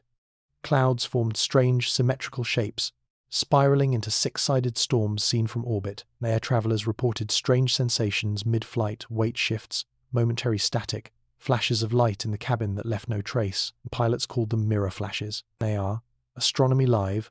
One user posted a photo from a weather satellite showing something extraordinary, a hexagonal pattern forming across the top of Earth's atmosphere. Not a perfect shape, but close faint arcs of cloud stretching thousands of kilometers, rotating gently in synchronization with the planetary pulse, and it looked, in the most literal sense, like the sky itself was remembering. This is it, the post read. It's rebuilding itself above us. By December, the hum had synchronized with human infrastructure, and power grids began experiencing coordinated surges in voltage, not random spikes, but symmetrical fluctuations that appeared globally at the same instant. Telecommunications experts noticed unexplainable latency patterns, digital signals aligning to the same 9-second intervals, and even timekeeping satellites adjusted themselves spontaneously, as if compelled by an invisible synchronization field. It's as if the planet is rewriting the concept of time, said one anonymous ESA technician. Every clock is starting to tick to the same rhythm. Then came the mirrors, and the first one appeared over the Pacific, a faint shimmer in the atmosphere, recorded by a Japanese weather satellite. And it wasn't a physical object, more like a distortion of light, circular and reflective, a ripple visible only when sunlight struck it at certain angles. In hours, similar anomalies appeared above the Indian Ocean, the Arctic, and the equator. They hung there like glass rings suspended in the air, bending clouds and sunlight alike. And spectral analysis revealed they weren't composed of matter, but ionized plasma, highly structured, perfectly stable, and held in formation by magnetic fields that shouldn't exist. "They're like windows," Dr. Nunez whispered during a live stream as her team examined the data. "Mirrors of light. Soon, the whole world could see them." By late December, every major observatory had confirmed their presence. 7 massive luminous rings hovering in the atmosphere, stationary, equidistant, forming a perfect global lattice. Each one pulsed faintly, every 9 seconds, in sync with the hum. "They're positioned along major tectonic and magnetic boundaries," said Dr. Patel, as if Earth itself chose the placement. The public called them the 7 mirrors. The first night they appeared visible to the naked eye. Humanity collectively looked up. In every city, in every country, people stepped outside into the cold to watch faint halos shimmer across the heavens. They weren't bright, not even particularly obvious, but once you saw one, a thin, ghostly ring glinting in the upper atmosphere, you couldn't unsee it. They pulsed softly, beautifully, like breathing glass veins encircling the world. News broadcasts described them as celestial reflections. Priests called them signs. Scientists called them an anomaly. And those who remembered 3IATLAS knew what they really were. They were the reflection of something looking back. In January 2027, the hum shifted again, now constant, smooth, and low, measurable across all frequencies. The pulses had merged into a single continuous vibration that wrapped around the Earth like a second magnetic field. The 7 mirrors began to glow brighter, reflecting auroras that shimmered even under daylight. And then, quietly, every mirror turned its axis. They weren't random anymore. They were facing something. I formed alignment vectors, converging on one single point above the planet's surface, directly over the South Atlantic anomaly, the place where it all began. It was there. On February 2nd, 2027, exactly 1 year after the final signal that the mirrors brightened in perfect unison, and satellites blinded, ground-based telescopes overloaded. The planet's magnetosphere surged with power. For 60 seconds, the entire world glowed faintly blue. "It was like daylight bleeding through night," wrote one observer in Patagonia, and the air shimmered like it was full of mirrors. Then came the final echo. The hum, the pulse, the resonance, it all converged into one perfect sound, inaudible but overwhelming. And instruments registered infinite harmonic complexity compressed into a single moment. "It was music," said Dr. Nunez later. "Most terrifying and beautiful sound ever created." Then it spoke, not in words, not in language, but in reflection. And every screen, every glass surface, every polished metal across the planet flickered simultaneously. People saw images that weren't their own, faint, ghost-like reflections superimposed over their own faces. Some saw landscapes of impossible geometry, others saw skies filled with hexagonal clouds, and a few swore they saw their reflections move before they did, as if something on the other side was mimicking them with a delay of 1 heartbeat. In those 60 seconds, the entire planet became a mirror, reflecting not what it was, but what it had become. When the light faded, something subtle lingered, a presence, a sense of awareness threaded into the air itself. Birds flew differently, and ocean tides pulsed in new rhythms, and plants, monitored by biologists, began releasing microelectrical signals with harmonic intervals that matched the frequency of the hum. It was as if the world had come alive in ways it never had before. "The biosphere has synchronized," said Dr. Patel. "Life itself is resonating." No one knew what to call it. The governments avoided naming it at all. And among those who'd followed the story from the start, one word kept surfacing: the awakening. Because it wasn't about an alien presence descending upon us.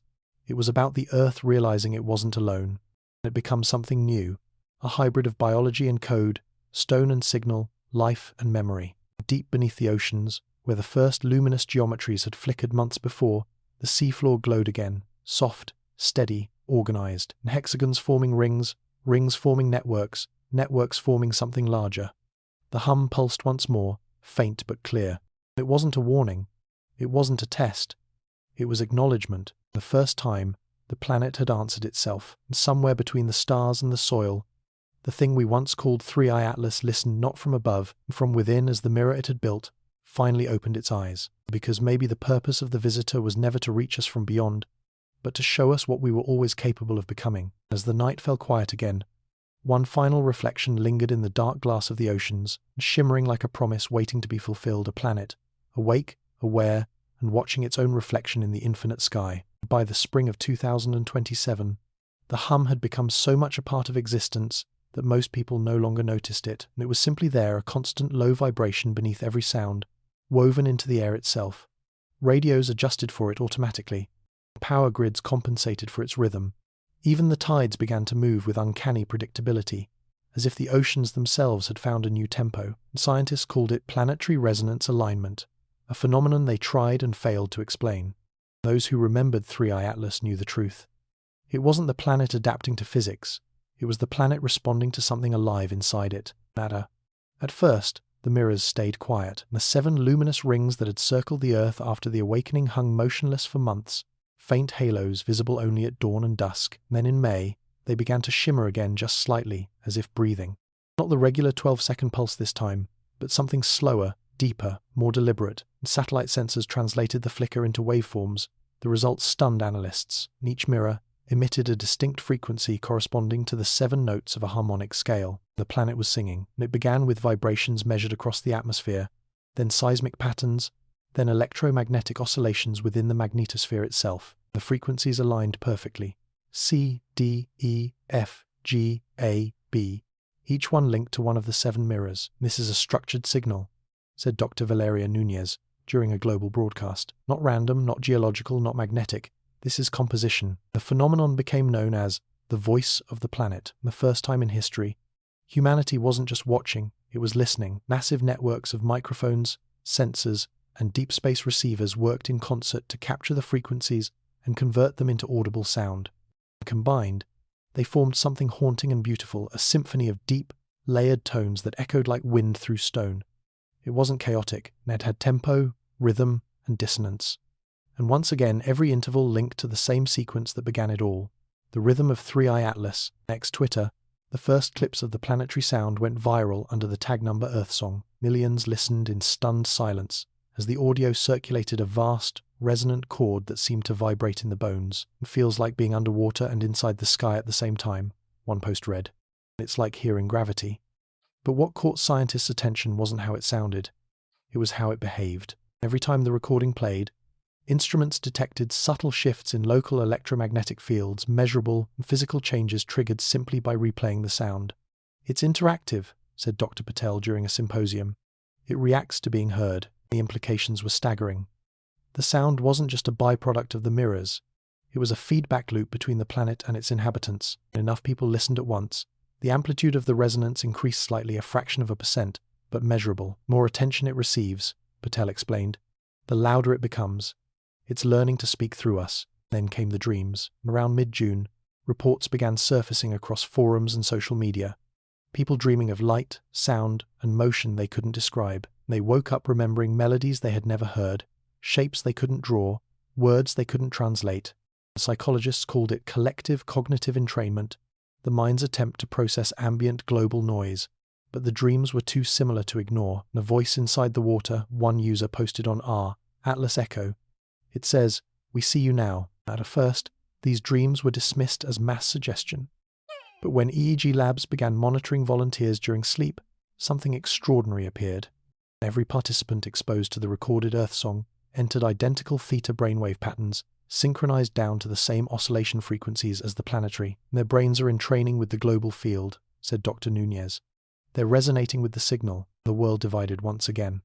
Some saw it as evolution, a new form of consciousness linking humanity to the planet, and others called it contamination, a viral frequency hijacking thought itself. The governments took no official stance, but behind closed doors, global communication networks were quietly rerouted through analog backups, and quantum data centers were placed under containment protocols. For the first time, humanity feared its own home might be talking back too clearly. Then the mirrors moved again, exactly 03:42 UTC on July 1st, the same timestamp that had defined every turning point since the beginning. All 7 mirrors rotated simultaneously, lining toward a single region in the northern Pacific Ocean. Within minutes, satellites detected a surge of heat from beneath the waves, followed by something no one could explain, a perfect hexagonal vortex forming in the ocean currents. It wasn't violent, it wasn't destructive. The sea simply parted into geometry, the ships rerouted, Air traffic was diverted, and the vortex stabilized at 200 kilometers wide, its edges defined by bioluminescent currents visible from orbit. "It's not water moving," said an oceanographer in a leaked transmission. "It's energy, the water's just revealing its shape." Inside the vortex, instruments detected electromagnetic fields oscillating in sync with the global resonance. The mirrors above brightened, casting faint pillars of light down onto the sea. Then, for the first time since the object's arrival, the signal changed. New tone joined the planetary chorus, higher, sharper, more complex, and it came from the vortex itself, rising through the water, captured by hydrophones across the Pacific. Converted to sound, it resembled a voice-layered harmonics, forming syllables that almost, but not quite, resembled speech. Linguists tried to parse it, analyzing its cadence. "It's phonetic structure without language," one said, "and it's as if something is trying to imitate the idea of words." The media called it the speaking sea, and crowds gathered along coasts across Asia and the Americas, watching the faint glow that pulsed beneath the ocean. Every 9 seconds, the light brightened, and the air vibrated with a sound too low to hear but too powerful to ignore. Dogs barked, and birds took flight. People cried without knowing why. "It's beautiful," one witness said. "It feels like the planet is alive." By August, the event had become impossible to hide, and global agencies convened under the newly formed International Resonance Commission to monitor what was officially classified as a magneto-hydrodynamic phenomenon. But leaked footage from a deep-sea probe deployed into the vortex changed everything. The camera, descending through the glowing water, captured structures, symmetrical lattice formations of metallic crystal growing upward from the seafloor and assembling themselves molecule by molecule. Their geometry matched the mirrors in the sky. "It's not building a base," said Nunez as she watched the feed. "It's building a reflection." For hours, the probe streamed impossible footage. Crystalline spires rising through the water, refracting light into prismatic halos, and at the center, a dark column pulsing with energy, its rhythm matching the heartbeat of the Earth. The feed cut abruptly when the probe's electronics failed, overloaded by magnetism so intense it melted the sensors. Data analysis resumed. Researchers noticed something chilling. Milliseconds before the feed died, the probe's cameras had captured a shape, not random geometry, but something deliberate, a pattern that mirrored the outline of a human face. Not detailed, not literal, but unmistakably humanoid. "It's trying to speak through reflection," said Dr. Patel. "The same way it used mirrors in the sky, it's using us as its template." Soon, subtle effects began appearing across the world. Plant growth accelerated along coastal regions facing the vortex. Lightning storms organized into spirals. Migrating whales altered their routes, swimming directly along lines of magnetic convergence, as if drawn by invisible threads. And most disturbingly of all, human EEG scans began showing spontaneous synchronization spikes in random populations. Strangers sharing identical neural rhythms thousands of kilometers apart, and it's establishing coherence, said Nunez, between itself and us. The spiritual interpretations came fast. Religions called it the voice of the divine. Some hailed it as proof of Gaia, the living earth, and others called it the herald of assimilation. "We're becoming part of the machine," wrote one anonymous Redditor. "Not adapting, we're being rewritten." 48. Then, on September 9th, the sound changed again, and it began with a deep tremor that rippled through the oceans, powerful enough to register on seismographs yet strangely harmless. The 7 mirrors in the sky flared one by one, each igniting in a cascade of light that spread like sunrise across the planet.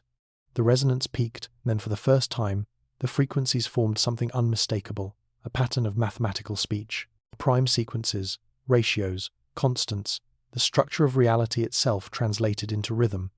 It wasn't a message to humanity, it was a message about humanity and the planet.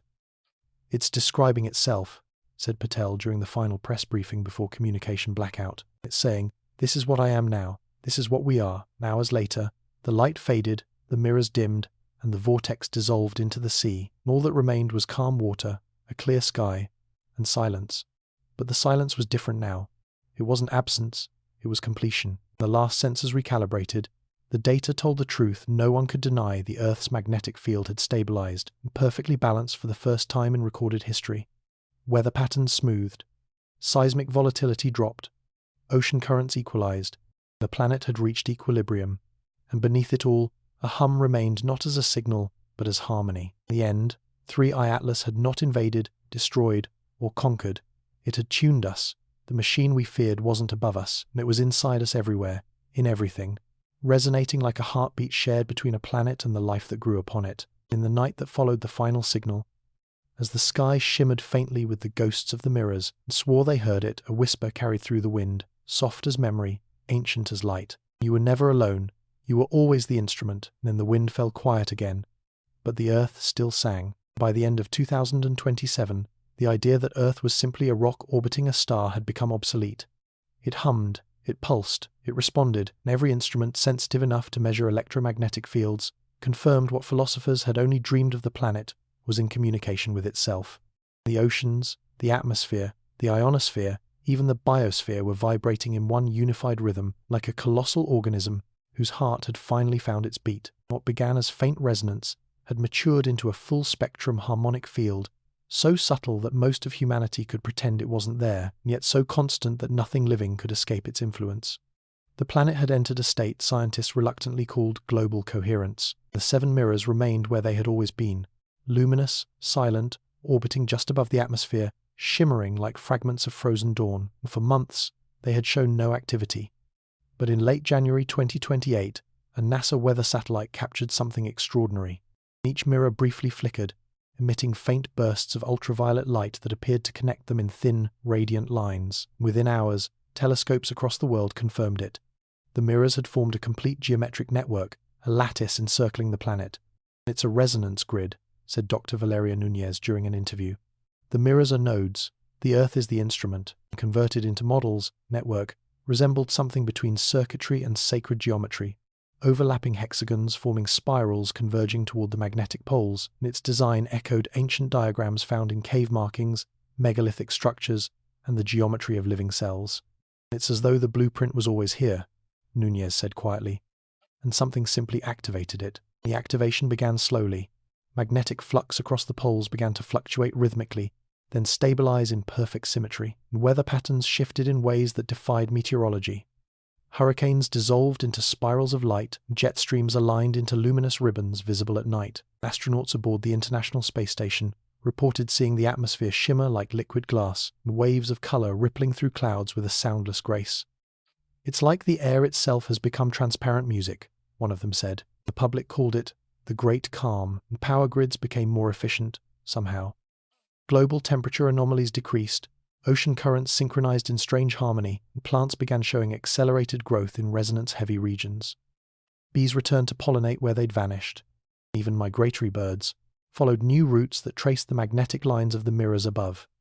It wasn't miracles, it was mathematics, the reordering of natural systems into balance. Yet, beneath the serenity, unease remained, because while everything above ground thrived, something was stirring below. Seismic networks recorded vibrations too regular to be tectonic pulses deep within the mantle, radiating outward in perfect intervals of 9 seconds. The pattern mirrored the old frequency of 3IATLAS. It wasn't random, it was movement. "It's as if something's turning beneath us," said Dr. Patel in a private briefing. "Not molten rock, something structured." Satellite gravimetry confirmed it. Subtle redistributions of density spreading across the planet's core, forming spirals that aligned precisely with the surface mirrors. Whatever was happening below, it was synchronized with what was above. Then, in early March, every magnetic compass on Earth began to drift not chaotically, but purposefully. North shifted by 3.42 degrees. Navigators, it was a nightmare. Mathematicians, it was revelation. 3.42, said Nunez, tracing the number with a trembling hand during a live feed. The timestamp, the signature, it's happening again. That night, the hum changed. It started as a tremor in the upper atmosphere, a deepening resonance that stretched across the ionosphere like a slow-motion heartbeat. Then came the sound, subsonic, colossal, felt more than heard. The mirrors flared simultaneously, each one emitting a pulse of light that swept across the planet like a silent wave. And satellites detected electromagnetic surges wrapping around Earth's curvature, bouncing between the poles in a standing wave of energy. The global grid had become a single circuit. For 72 hours, the world was luminous. Night and day blurred as auroras spread across every horizon. "We are living inside a symphony," one poet wrote. "And the song has no beginning or end." Scientists scrambled to record everything. Magnetic readings spiked. Gravity fluctuated minutely. Time itself seemed to dilate. Atomic clocks recorded discrepancies of fractions of a millisecond, yet all in the same direction. "Time is bending under the field," said Patel. "The planet's resonance is affecting the space-time fabric. Then as abruptly as it began, the light dimmed, the hum softened. But it didn't fade entirely, and it changed tone from a uniform vibration to something modulated, almost like speech. Radio telescopes captured the modulation pattern and converted it into audio. What emerged was hauntingly familiar, a low, rhythmic chant repeating in harmonic intervals that matched human vocal range. The Earth wasn't just humming anymore, it was talking. The signals spread across frequencies, carried through the ground, the air, the oceans. When converted to sound, it formed phrases, not words, but phonetic shapes, fragments of syllables that echoed ancient languages. Linguists analyzed the modulation and discovered recurring patterns consistent with mathematical syntax, not random noise, but constructed meaning. The planet was broadcasting data in linguistic form. It's describing the process of its own transformation, Nunez whispered during an emergency broadcast. It's communicating awareness. The revelation tore through every scientific institution. If the planet was conscious even partially, it changed everything. Ethics, theology, identity, all rewritten overnight. The Vatican released a statement calling it the breath of creation. The Dalai Lama called it Gaia's awakening. Governments avoided comment altogether, too afraid to admit they no longer understood the world they governed. Meanwhile, ordinary people began to feel it.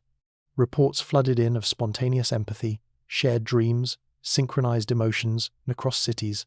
Strangers experienced identical thoughts at the same moment, brief flashes of recognition, as if their minds were brushing against something collective. Psychologists called it neural coherence phenomena, and the people living through it called it communion. "It's like the Earth is inside us now," one teacher in Kyoto said. "Maybe we're finally inside it." Then came the whisper, and in mid-April, radio astronomers monitoring the mirrors recorded a soft, repeating phrase embedded in the modulation. It wasn't random. It was deliberate. Translated phonetically, it formed a single word repeated over and over, remember. The word appeared across multiple wavelengths, encoded into seismic waves, ocean currents, and even the faint flicker of auroras. And it's telling us something fundamental, said Patel. But remember what? A warning? A memory? Theories spread like wildfire, said 3IATLAS. Wasn't an alien at all, but the planet's own consciousness sent out eons ago, now returned in physical form, and others believed it was an interstellar intelligence merging with Earth to preserve itself.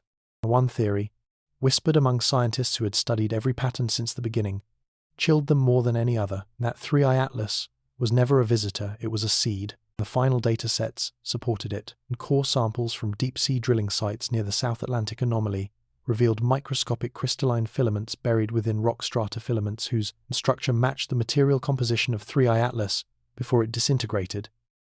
"It's everywhere," said Nunez. "The rocks, in the water, in us." Perhaps that was the point all along. The planet hadn't been invaded, it had germinated.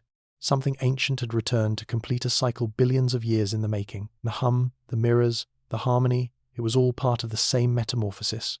Earth wasn't simply resonating, it was awakening into what it was always meant to be. By June, the changes became visible.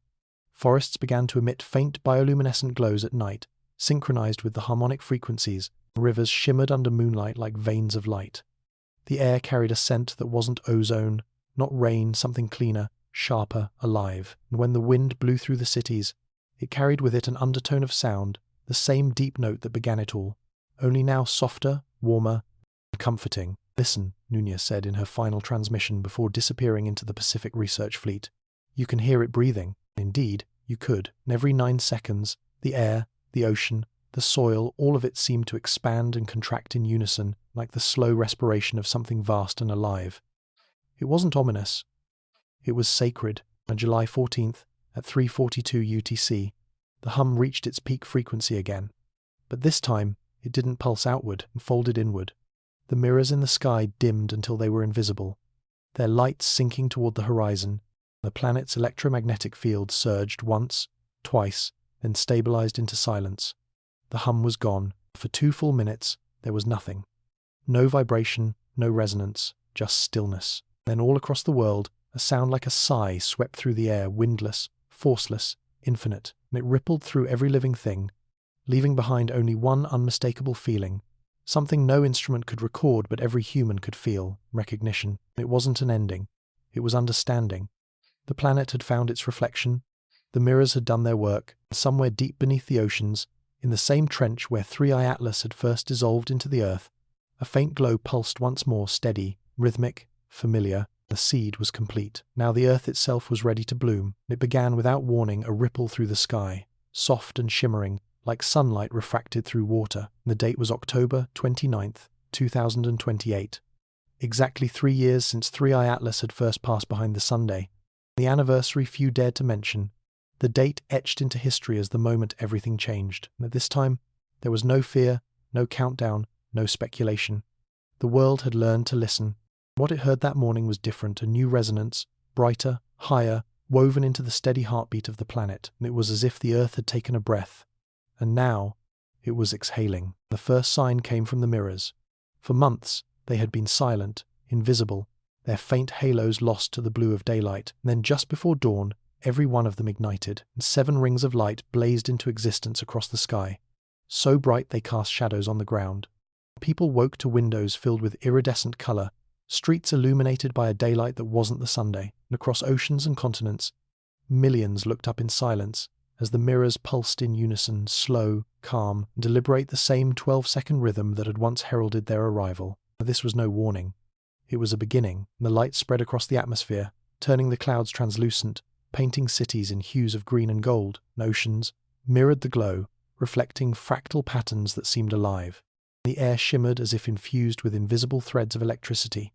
And for the first time since the awakening, the hum became audible again, not as vibration, not as thunder, but as music, a sound made of everything. It was vast and tender, ancient and new, like a voice singing from inside the planet itself. Those who had followed 3IATLAS from the beginning knew this moment was inevitable. The object hadn't simply integrated with Earth, it had been waiting for this. "This is the bloom," said Dr. Valeria Nunez, broadcasting live from a ship off the Chilean coast. "This is what all of it was building toward."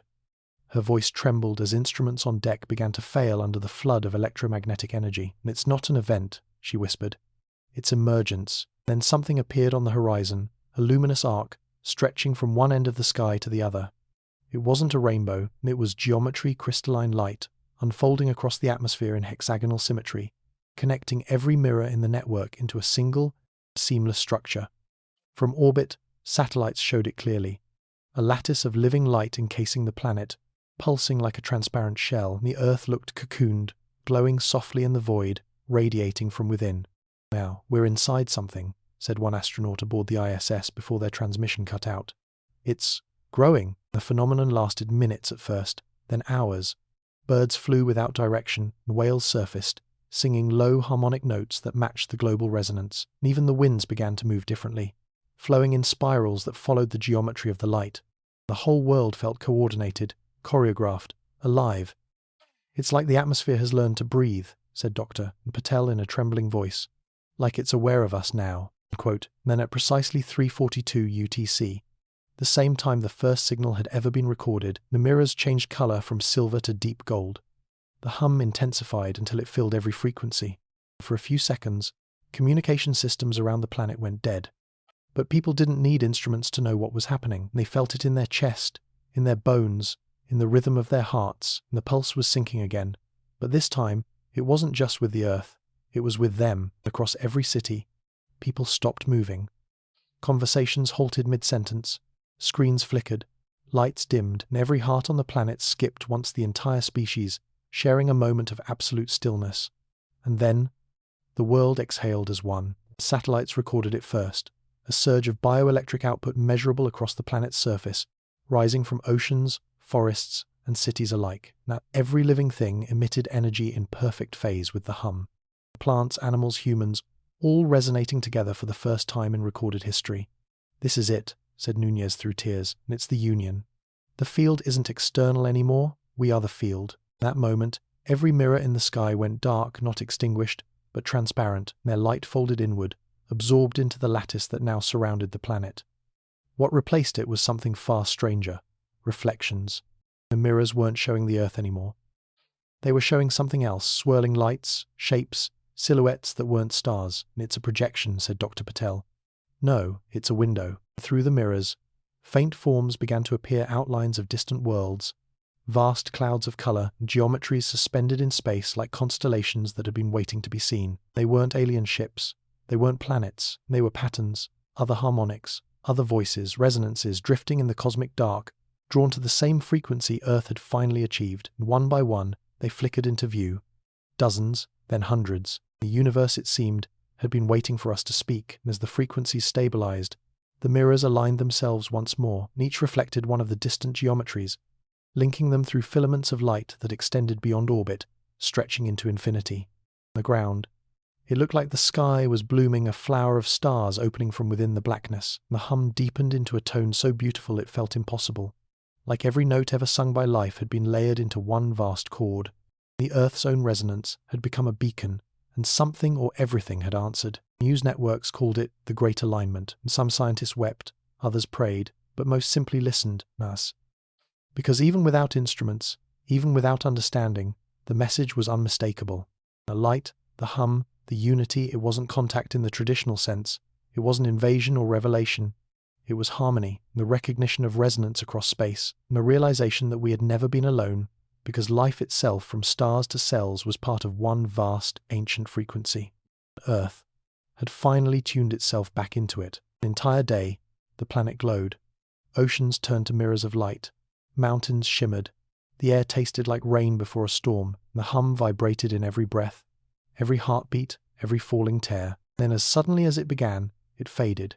The mirrors dimmed one by one until they were gone, and the lattice dissolved into auroras that lingered for days before fading into the upper atmosphere. Something fundamental had changed, and the planet no longer felt silent.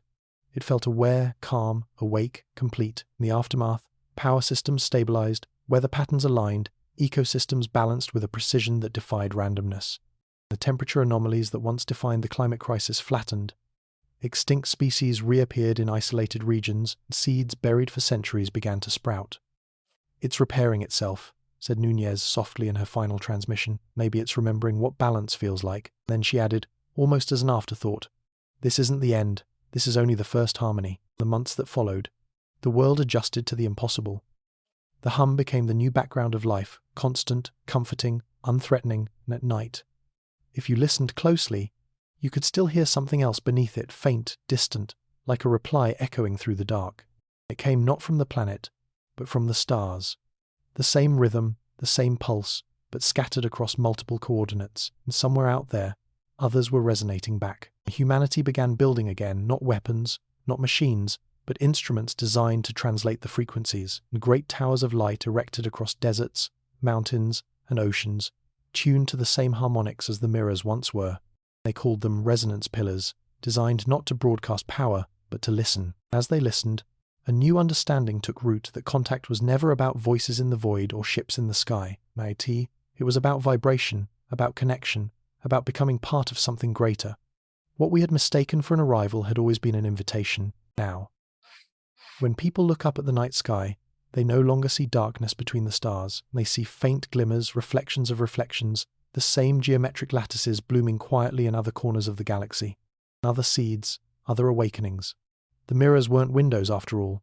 They were bridges. And maybe, just maybe, this was never about aliens, or machines, or survival. Maybe it was about becoming audible to the rest of creation, finding our frequency in the endless choir of the cosmos. Because as the last trace of the hum faded into the quiet air, a voice seemed to whisper within it, almost too soft to hear. "You are no longer alone.